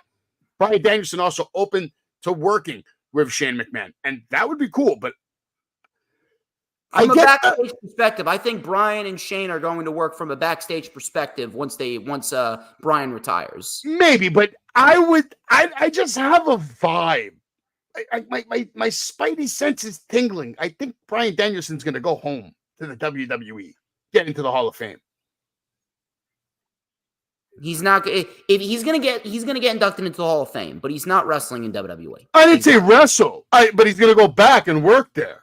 I think he's gonna go and work there. No, he's not gonna work there. He's gonna stay in AEW, but he will get inducted into the Hall of Fame. It would be cool to see him working in AEW while having a WWE Legends contract. He would be the first person that they'd ever do that for, maybe.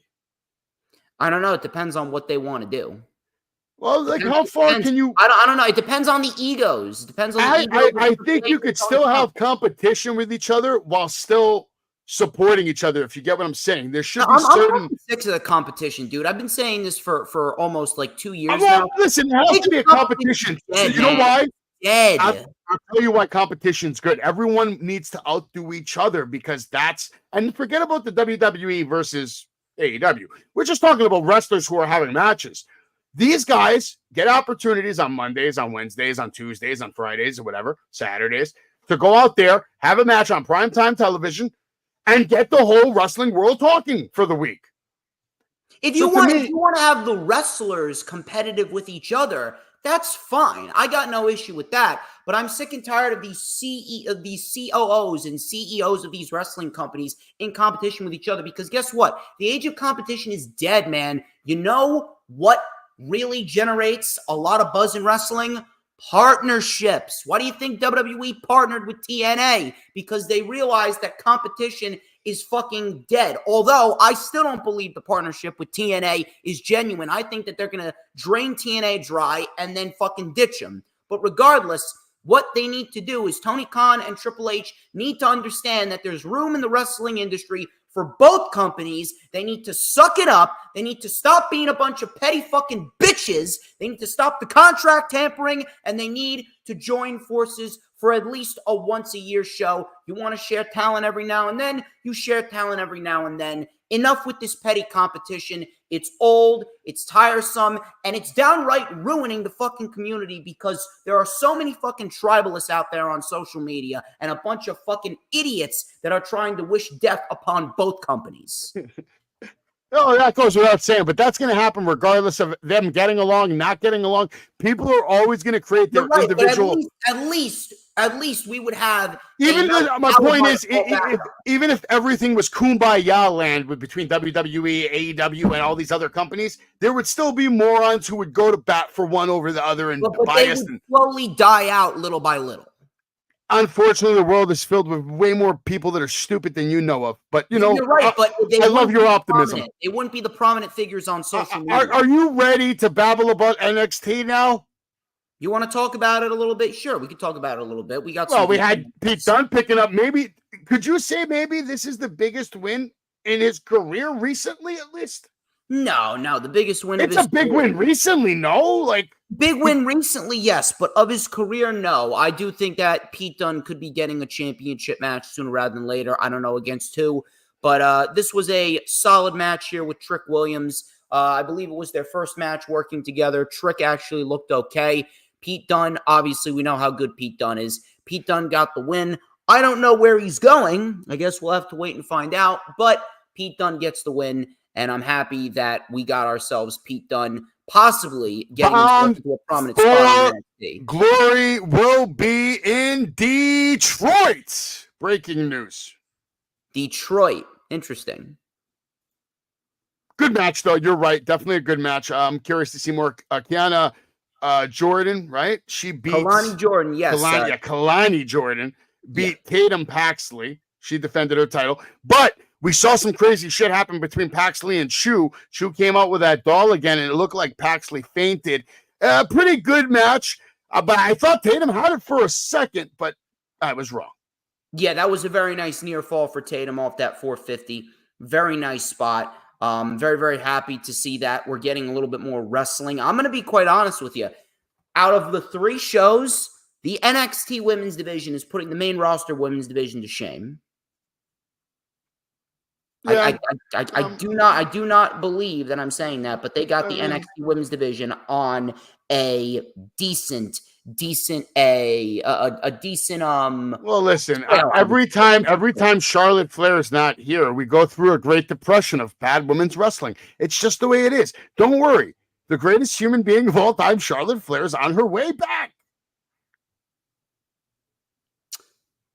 I'm not even going to respond to that. I love that. Great. Okay, Ethan Page. He beat Aura. Nobody gives a shit. Mensa. Nobody gives a shit about Aura Mensa. Do you? I don't. He hasn't won me over. Decent match, but his character is terrible, man. And you know what? I love Metaphor. He's like the weakest link on Metaphor. Lash Legend's even better than his ass. No, I wouldn't say that. I would say Oro Mensah is a very good wrestler. I would say Oro Mensah is probably, out of all the wrestlers in Metaphor, he's probably the second best wrestler out of everyone in Metaphor. Lash Legend, I'd probably put it at number 3. But it was a solid match. Ethan Page needed a win. He got the win. Not really sure where else he goes from here, but I'd like to hope that they will continue to give him some substance here as the NXT. Okay. Ethan Page so far having a great run. What is that music in the background? What are you playing? That's some music for the background. You don't like it?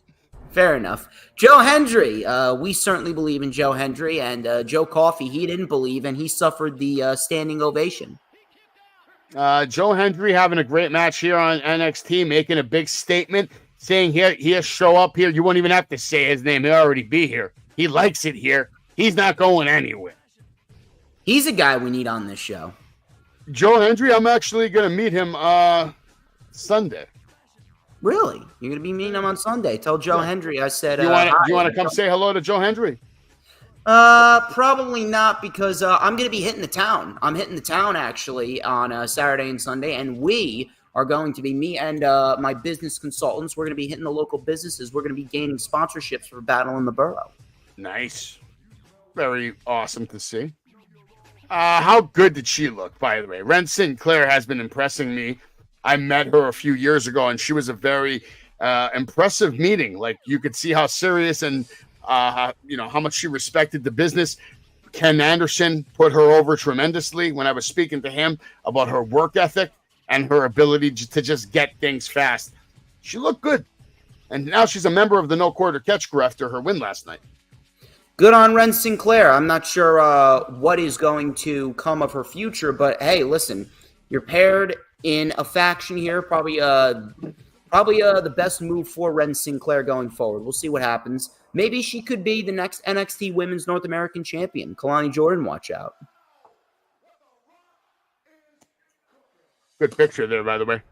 Ren Sinclair did a good job defeating Kendall Gray. And then we get to the main event tag team, and the tag team champions remain tag team champions. It was good. It was a great match. The best part was the ending when Wesley turned on his little bitch-ass friends, the Rascals, because that's what you got to do when you want to get ahead in this business. Like I talked about earlier, it's either about making friends or making money. Trust me, Wesley's sick of making friends. He wants to make some money. I said it once, I'll say it again. Axiom and Nathan Fraser, they're the best tag team champions in the industry right now. And Wesley, he ends up turning on his friends. It should be interesting to see a program going forward. Now that Wesley has turned heel, maybe we get Wesley versus Zachary Wentz at NXT No Mercy. As much as I'd love to agree with you, because I both think Nathan Fraser and Axiom are tremendous, my boy Jacob Fatu happens to be a tag team champion, and he could whip these guys' asses in a handicap match. Jacob motherfucking Fatu, man. He is the tag team champions of the world. I don't even get his other cousin doesn't even matter.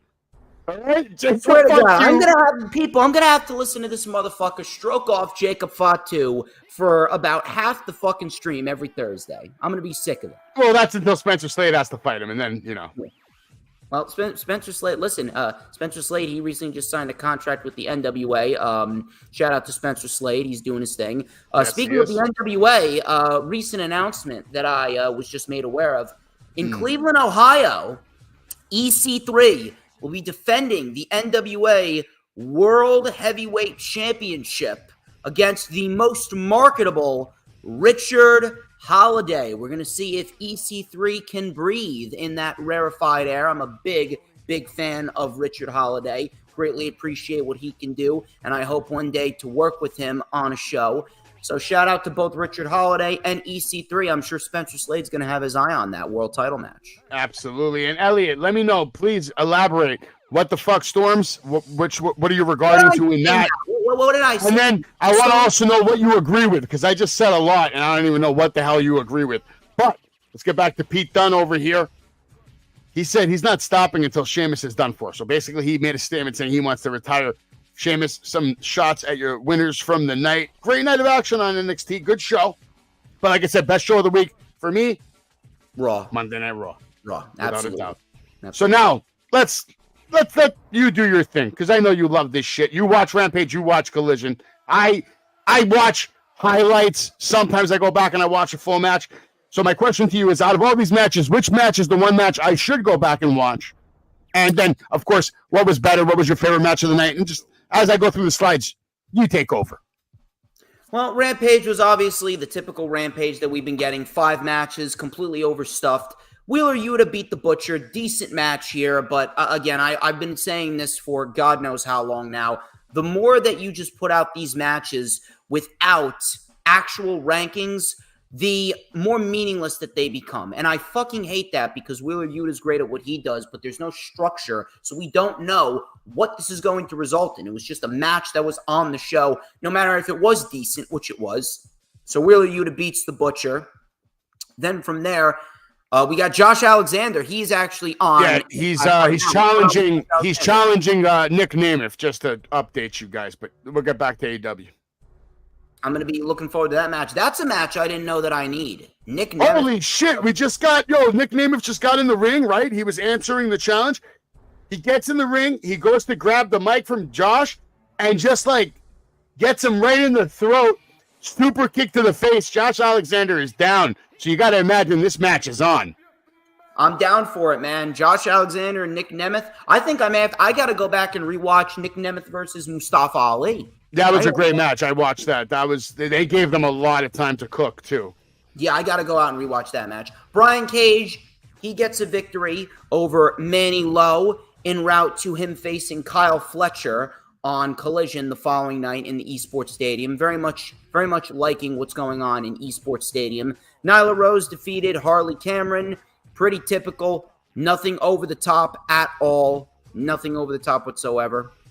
There's some highlights from the show as we got the music bopping in the background. Yeah, Brian Cage is someone they've been sleeping on for too long. I hope next year, in the year and a half, he gets some kind of a push. Likewise, man. Brian Cage is great at what he does. Great guy, great worker, knows how to sell, knows how to have banger matches. You know, he's probably one of the only big guys that can go in there with a featherweight and have, like, match of the year. Or go in there with a guy double his size and have match of the year type of matches. Loved his match with Ospreay. That was fantastic. Crazy about Josh Alexander, though. He's, like, still knocked out, man. Nickname, maybe the best super kick in the world. And coming up next, we're going to have Joe Hendry versus Wolfgang. We'll keep you posted on that as we get back to the results and photos from Rampage with DJ Storms. Brian Keith, he gets a victory over Jackson Drake. Really nothing over the top right here. This was just a setup match for the match next week with Shibata. The main event was probably the best thing on the show. It was a very solid match between the MXM collection and Private Party. Now, the MXM collection, extremely fucking goofy. Extremely goofy. The gimmick is way too over the top, but I give them credit where credit is due. They can wrestle their fucking asses off, and we got ourselves a very solid tag team match if you want to go out of your way to watch it on Rampage. And yes, indeed, follow me and follow Savage right now. Rampage, typical Rampage show. Outside of the main event, really nothing that I would recommend that you go back and rewatch, but got to show respect to the MXM. How about MXM? Was that worth it? Yeah, this match was worth it. It was a very, very solid tag team match, and it goes to show you that if AEW really wants to invest in their tag team division like the tag team division once was invested in the first 3 years of the company, then they will absolutely get themselves back to being the company for tag team wrestling. And MXM Collection end up getting the win. Not really sure where they're going to fit in, but hey, they're a pair of very good wrestlers.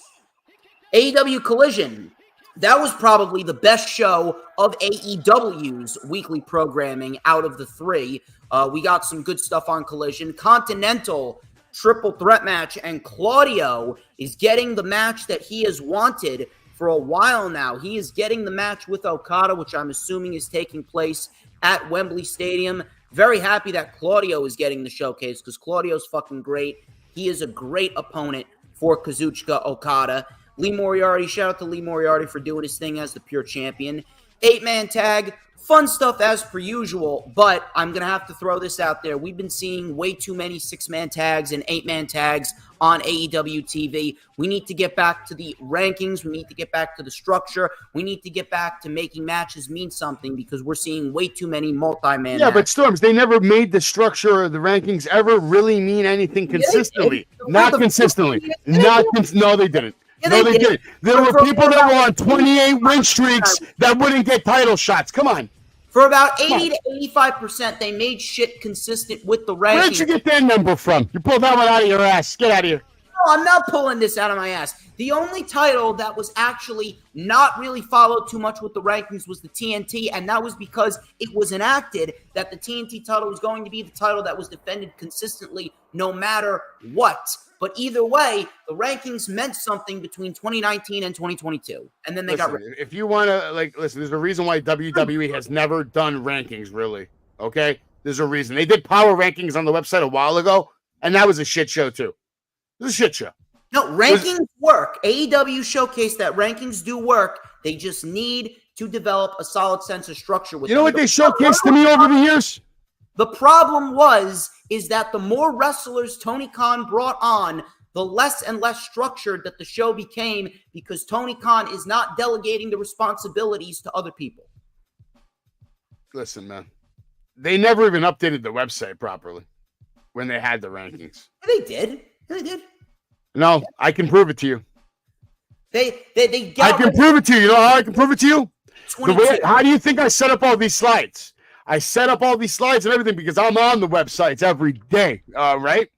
And when I was doing my show with Jay, I don't know what it was, episode 236, whatever, to episode 252, there was like a 6-week span where they hadn't been updating their websites, and I have it documented on those streams.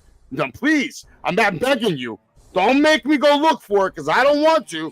6-week span, fine, but either way, the rankings were still updated on social media. Listen, it's good to have friction on this show. We're never, ever going to agree on everything. Sometimes it's good to disagree, and sometimes it's good to agree to disagree. And that's what we're just going to do here. Rankings work, and if I ever start up a wrestling company, rankings will be enacted. Well, listen, first of all, rankings are easier on a smaller scale. Rankings on AEW, WWE level, it's tough because the rosters are so big. There's so many matches. There's so many things.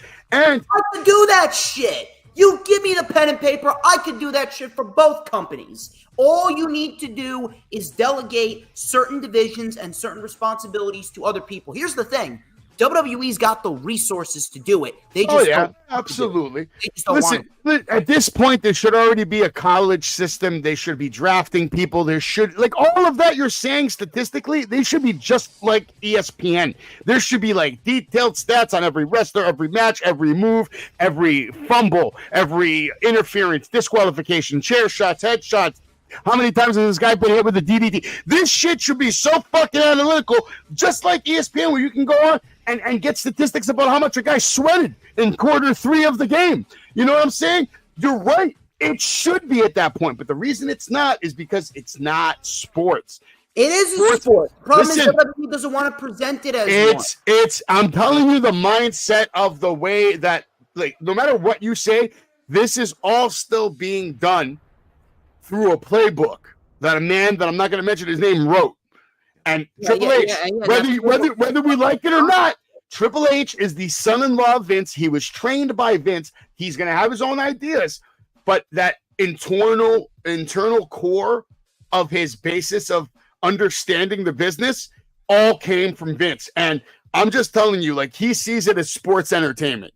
He doesn't see it as sports. With WWE, and that's where WWE has a problem. Maybe, but as long as Triple H is at the helm, right? When we move on from Triple H, whenever that is, maybe 10 years, maybe 20 years, I don't know. But I feel like if we ever get away from, like, the McMahons permanently, because no matter what anybody says, Triple H is in charge. Yeah, you're right next. Your Vince is in his pocket.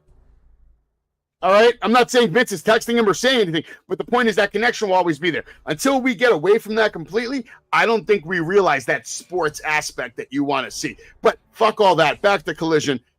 Kyle Fletcher in action, prepping for his match against MJF. Solid little match right here. Again, nothing over the top, but Kyle Fletcher and Brian Cage, they work well together. Mystico and Hologram had a match with the premier athletes that had no right to be as good as it was. And Hologram, man, we're going to have to get him on Dynamite sooner rather than later because Hologram is fucking fantastic. Sooner rather than later, you're going to have to get him in the ring with MJF. You're going to have to get him in the ring with Will Ospreay. You're going to have to get him in the ring with a lot more big stars because the guy can fucking... Time out! It's TNA and my boy, Casey Navarro, the blessed one, is on national television right now having a match against one of the Rascals, somebody else, triple threat match, live TV. Is this live or is this taped? I don't even know anymore. It's taped. It's taped? Okay, that's fine, not live, but Casey Navarro, my boy is on primetime TV. Another reason why I booked him a few times, more than once I've worked with Casey Navarro. Number one, he's a great kid.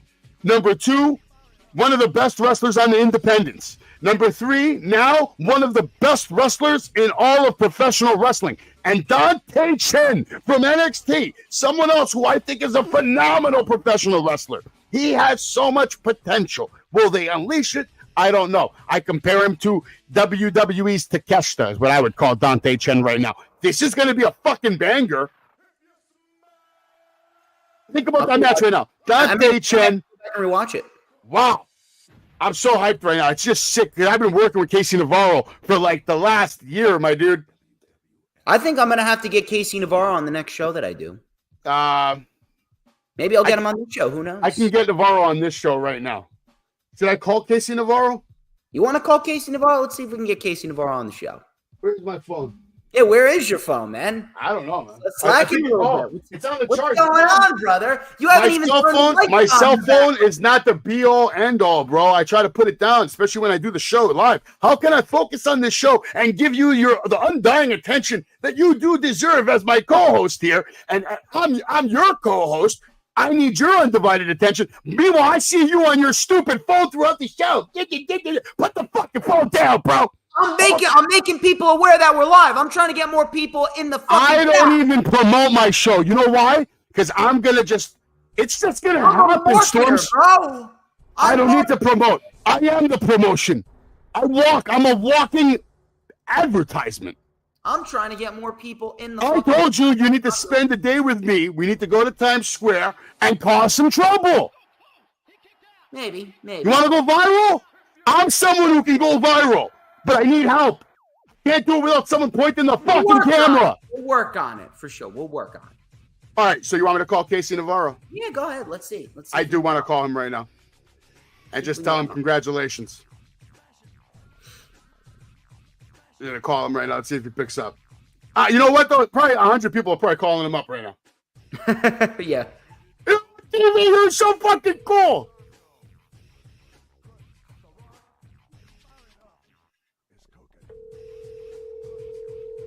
They're waiting. Woo! Look at that off the rope right there. Looking clean on TV. Like I said, there's probably 100 people calling him up right now, so I do not blame him if he's not picking up anybody's call. He's probably watching this shit. Probably. He's probably glued to the monitor. I'm going to just send him a text message, but with voice, so this way you could all hear it. And tell him what I want to tell him. Go ahead. Hold down the button. Casey Navarro, brother, I got to tell you, man, I'm watching you right now on TNA, and I love everything I see. As always, you're looking fresh. You're looking nice. Probably going to end up having the best match of the night tonight here on TNA. I just wanted to tell you, sir, congratulations. This is awesome to watch. I appreciate everything you do, and I'll be watching. Sent! All right, let's get back to what we were talking about. Collision? I was telling you, Hologram needs to be on Dynamite sooner rather than later. And we got ourselves a number one contenders match set for Collision this week. It is going to be none other than the House of Black versus the Bang Bang Gang. And I do believe that the House of Black is going to be taking it. We will indeed see House of Black versus the Patriarchy at All In. I kind of like the trios division right now. It's heating up. Like on the screen right there, we're looking at 3 credible trios teams. I know there's probably more to come. I guess the Acclaimed, they're still a trios team. Death Triangle is probably done for, right? Penta and Ray are going to go to WWE, but at least AEW's got something cooking here. We're going to see, I think, a nice triple threat match here with this. Yes, absolutely. I'm definitely looking forward to it, and I'm glad that they're starting to put more of a focus on the Trios Championships. Luchasaurus gets shafted out of a Trios Championship, and instead Christian gives it to Mother Wayne. Savage was not too happy about that, I can just tell. No. I said he's going to be a world champion. We don't give a shit about that. He doesn't need that Trios champion. The only championship he needs is the world championship held by Christian Cage. I mean, he is building a resume. Building a resume. Yes, he is. He's so good, he doesn't need to hold the title. He's got Mama Wayne to hold it for him. Thunder Rosa, she beat Taya Valkyrie, and we are looking at a Texas bull rope match between her and Deanna. Looks like Thunder Rosa's finally going to get that big win that Savage has been wanting her to get. Nigel McGuinness has got to get a fucking Oscar for all of the shit that he has done throughout the Toni Storm, Mariah May saga. Absolutely fucking fantastic. He has made the program between Toni Storm and Mariah May that much better. No joke. And I'm going to tell you this right now. Because of Britt Baker's suspension, Mariah May and Toni Storm have had the best build out of the 2 women's matches that they have set for All In. Okay, that's fair. We got to move on to Dynamite, though. And Kyle Fletcher, MJF opened up the night, and this was a phenomenal match. This was my match of the week. I thought they murdered it. Great storytelling. I loved Don Callis' spot. I loved MJF's heel work. Phenomenal heel work. Really working the crowd. Kyle Fletcher had the opportunity to stab MJF with a screwdriver. He chose not to, and that cost him the match because MJF doesn't care. You hit the low blow, and Brain Buster, and that shit is over. Good shit, man. Probably the best match of Kyle Fletcher's career, right next to that match with Lee Johnson back at Supercard of Honor in April. Awesome stuff right here. A breakout performance as I've ever seen it. And it's quite sad, actually, because after this match, Dynamite just completely fell apart, and I don't even understand why, because the month of July was a great fucking month. The month of July was perhaps AEW's best month since March. Update on TNA. Zachary Wentz just won that triple threat match between him, Casey Navarro, and Dante Chen. Sorry to disrupt your take right there. No worries. Congrats to Zachary Wentz. But, dude, I really don't know what it is with AEW right now. They got a decent month, and then they have a lackluster month, and then they have a great month. It's very, very inconsistent. At least with WWE, you get a decent amount of consistency. I mean, the build to WrestleMania largely sucked, but then following WrestleMania, going into June and July, the shows have been largely okay. I don't really know what the problem is. And again, I always revert back to there being a lack of structure. I always revert back to it being a sense of you need to know what feuds to put on certain parts of the show. You need to know what matches to put on the show, when to do a promo, when to do an extensive brawl, whatever it may be. But yeah, dude, after the match with MJF and Kyle Fletcher, I don't know what the fuck happened. This show really went Well, down. I'll tell you what happened. What happened is the airlines are been a shit show the last couple of weeks. Flights have been getting canceled left and right. Half these wrestlers can't even make it to shows anymore. They want to book matches. Guys are stuck in certain countries with visas. All kinds of little shenanigans that are stopping storylines from actually perpetuating into anything because the guys can never get clearance to show up on time. It's okay. It's okay. We got a good match. We got MJF. Mariah May, we know what's going to happen. She's your next champion. All right. Die, Mariah, die. Tony Storm trying to step it up a notch. I thought that was okay. A little short segment to, keep pumping that match. Bad Apple, Brian Keith taking on Shibata with Chris Jericho on commentary. Shibata able to make him tap out. Good match. You want to take on that before I get to Darby? This felt like a Rampage match on Dynamite. I really don't understand why we need it. That's a good take right there. And listen, I love both of these guys. Both these guys are fantastic, but we didn't need this match. Yeah, but that might be the best take I've ever heard for that right there. That was great. Sad. It's sad because both those guys are great. You're right. I look at it right. That's a Rampage match. Absolutely. Darby Allin says he's coming, and no matter what Jack Perry does, he doesn't have to show up to Rampage or Collision or Dynamite, but he sure as shit has to show up to All In. Can he capture the TNT title for the third time, Storms? The answer is no. Jack Perry's going to keep it. All right. What'd you see here? Did you like any of this? I will give credit where credit's due. The trios match was very fun, but again, similar to the 8-man tag that we got in Collision, way too many multi-man matches going on. And what we should have gotten the confirmation with the tag team title situation. It should be the Bucks, FTR, and the Acclaimed for the AEW World Tag Team Championships at All In. And the fact that we still haven't gotten that is quite disappointing. The Acclaimed, what are you going to do? I mean, listen, they kind of shit on them. I thought FTR did a phenomenal job on the mic, shitting on the Acclaimed, shutting them down, not even letting them talk or get a promo off or any of that. I think FTR need to get back on track. One of these two teams is going to get back on track right now, and I think that's what this match is going to set up. Whichever team comes out on top is going to go on to have a better run over the next 6 months. Hangman Adam Page letting everybody know that, he is not fucking around. He wants that title from Swerve Strickland, I believe. I'm going to make a prediction here. They just announced the Casino Gauntlet match at AEW All In. I think Page is going to win that, and Page is going to take on Swerve in his hometown of Tacoma at WrestleDream for the AEW World Championship, and that is going to be perhaps the last night of Swerve Strickland as champion. Who knows? Interesting.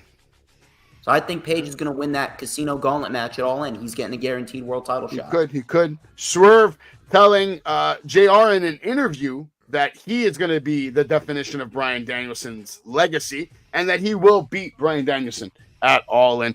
Good interview. We'll get back to Swerve at the end of the night. Orange Cassidy, FTR in the trios action against Roderick Strong, Toro Rush, and the Beast Mortals. Obviously, they won. We know what happened there. World Trios Champions, the Patriarchy. Christian is going to be the special guest ref for Bang Bang Gang versus House of Black on Collision. That should be fun.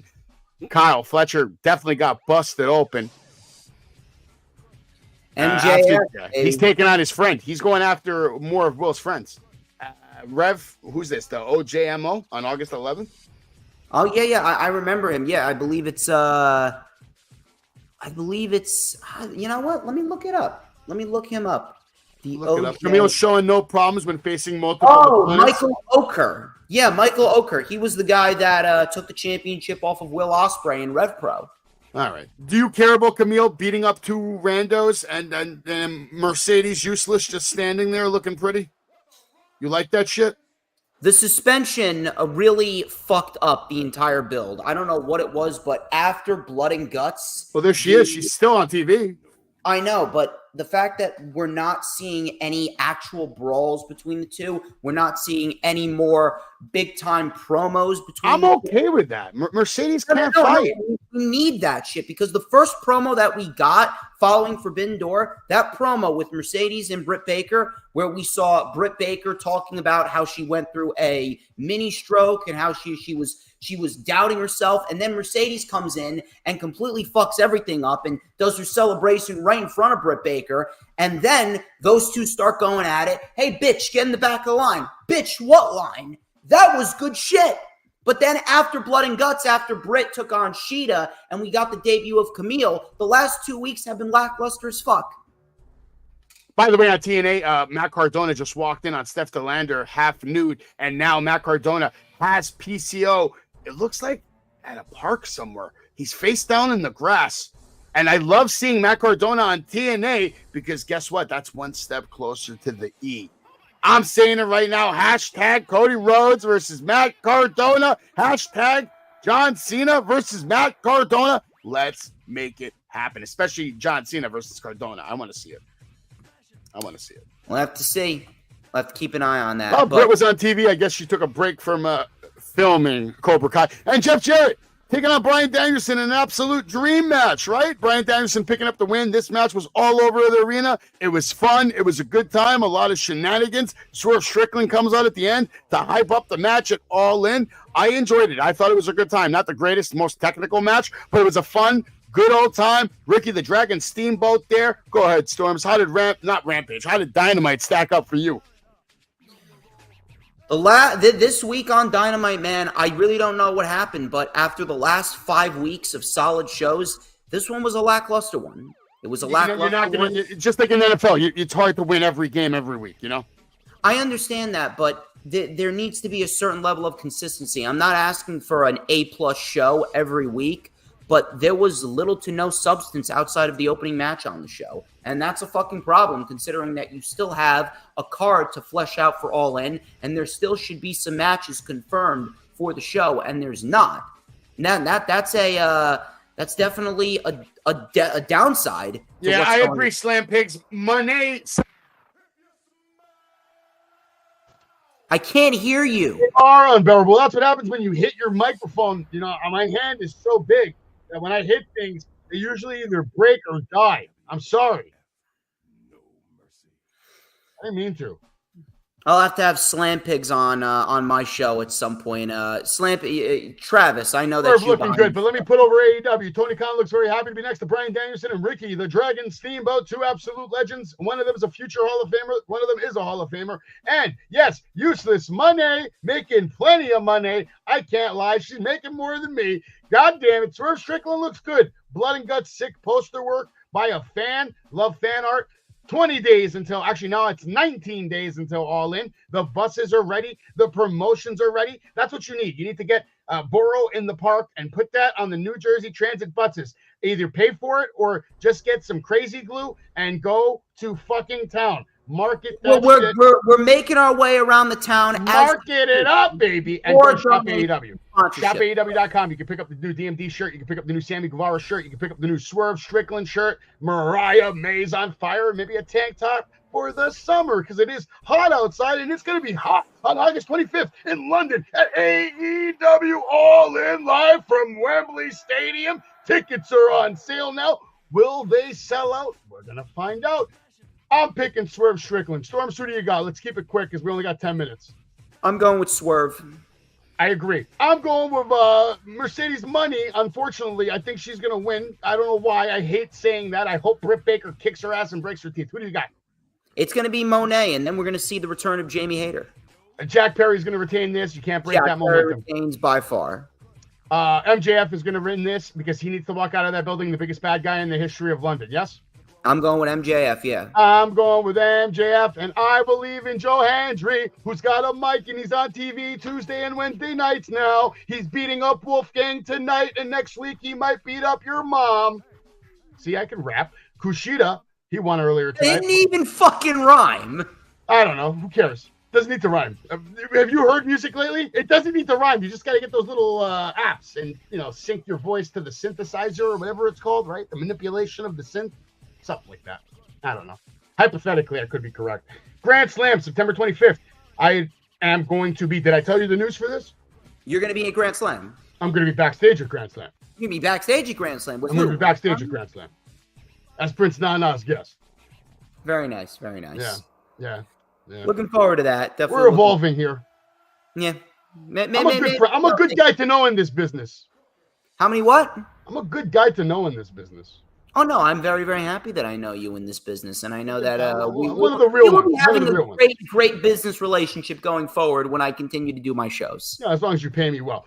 Swerve Strickland, these are a look at your AEW champions. We'll see if this changes it all in. But right now, it looks like a very strong championship lineup. I think the tag teams, maybe FTR gets, we'll see. I don't know. Happy birthday to Dean Malenko. Happy birthday to Mariah May. Happy birthday to Chris Statlander. On Collision, Thunder Rosa, Deanna Purrazzo. Who do you got on this one? I got Thunder Rosa. Yeah, I agree with that. Bull rope match as well. Soraya's taking on Nyla Rose, and we have Wheeler Yuta taking on Rocky Romero, and I think Wheeler Yuta is also taking on. Didn't he just get a match? Or he's going to get a match? Taking on Swerve Strickland next week. Yeah, that's right. It's right. On Collision, right? No, on Dynamite. On Dynamite. Okay, that's going to be big. That's big career opportunity for Wheeler Yuta. Darby Allin also taking on the Butcher. We know what that means. And Kushida Okada and Claudio Castagnoli are coming face to face next week on Dynamite. So make sure you stay tuned. You are watching the Savage Storm Super Wrestling Show. This is episode number 9. Number 9, baby. The greatest wrestling podcast in the history of humanity is what this is. Right after this show at 10 p.m. Go on over to Marty Jannetty's podcast, The Party with Marty, episode 35 tonight. You can check out his big word speech and much, much more. And next Tuesday at 10:30 p.m., you can watch Becoming Savage.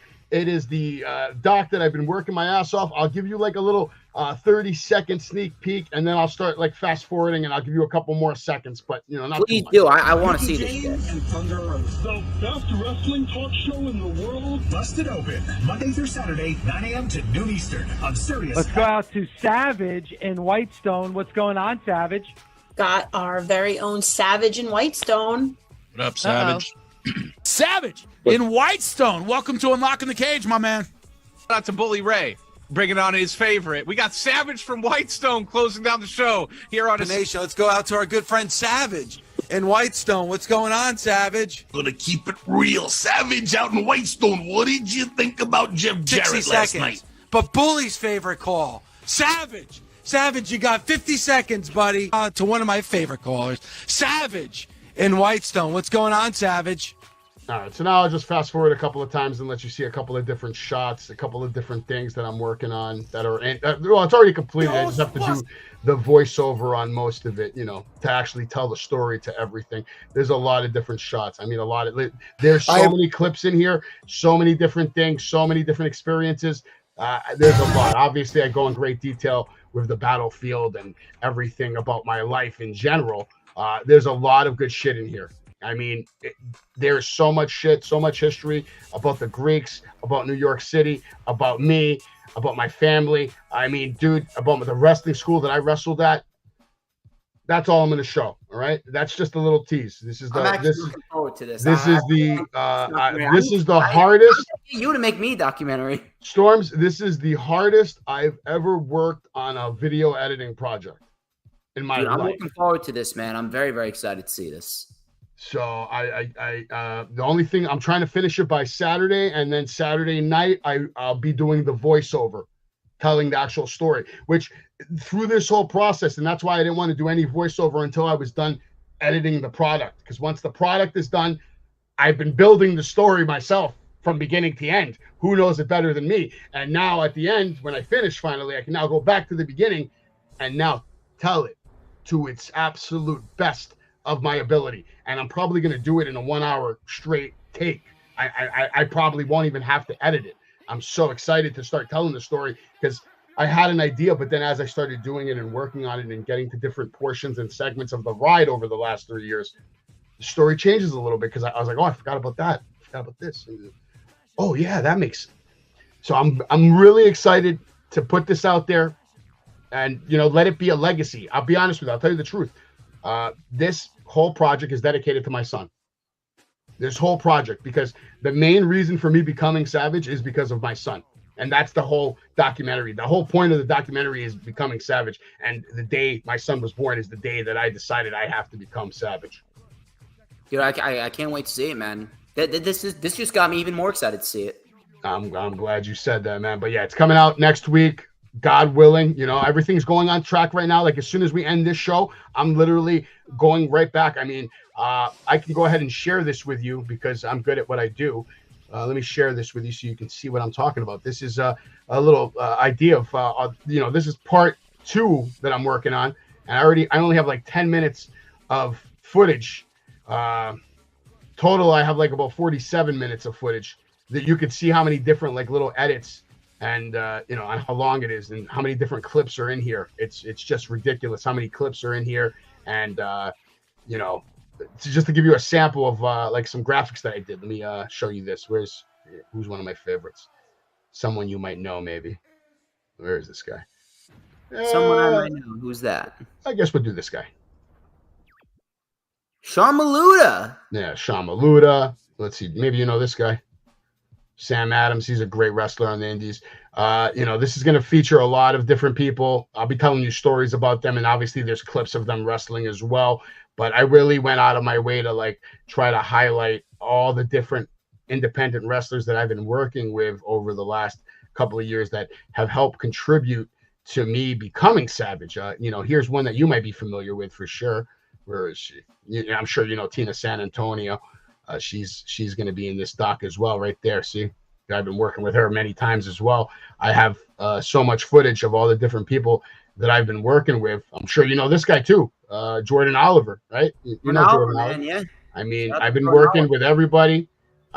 This is one of my favorite ones. I love the way this one came out. Dark STG. You know, like there's just so many pieces. Man. There's so many pieces to the story. You know what I'm saying? There's so many pieces to the story, and I've worked with so much talent. I mean, look how cool that looks. Jacob Fatu. I put his name with the Samoan, you know, tribalism in the thing. Like all the little extra touches that I'm doing, I tried to make everybody's own little segment. And a 300-pound meat grinder. Oof. Gotta love Danny Moff, man. All right, let's stop sharing, man. The point is, I'm not gonna lie to you. Like I said, I've done a lot of video editing. I made a lot of different things. I've never worked this hard on a project as far as video editing goes. Dude, I think I may have to have you make me a documentary, man.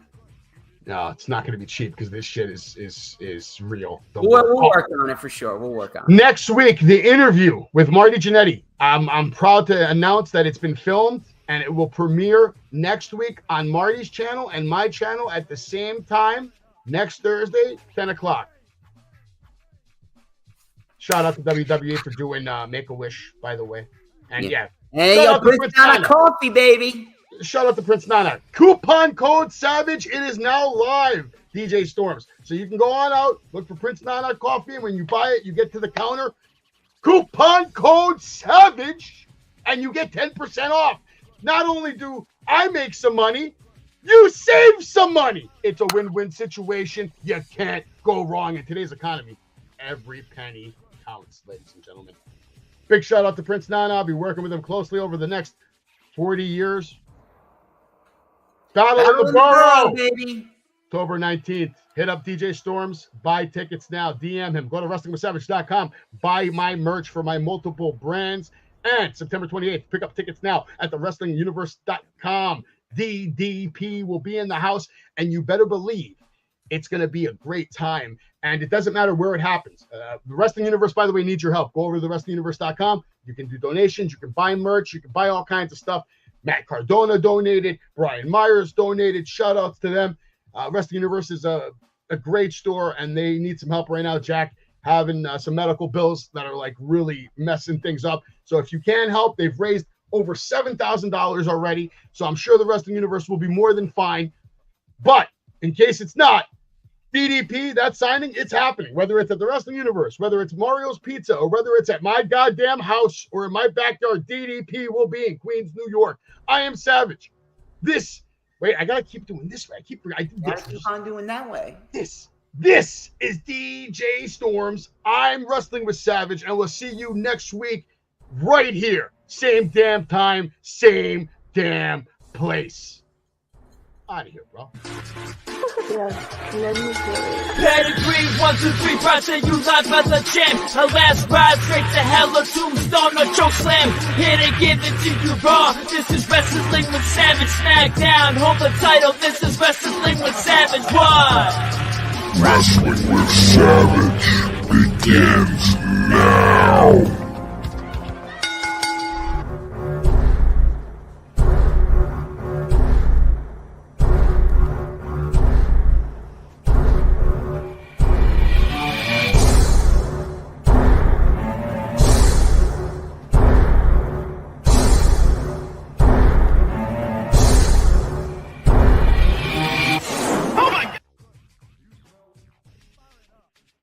And don't say I let you down, because yes, Joe Hendry did just pick up the win. Big choke slam on Wolfgang, and that is your end of the night for TNA. Storms, you got anything you want to say to these people?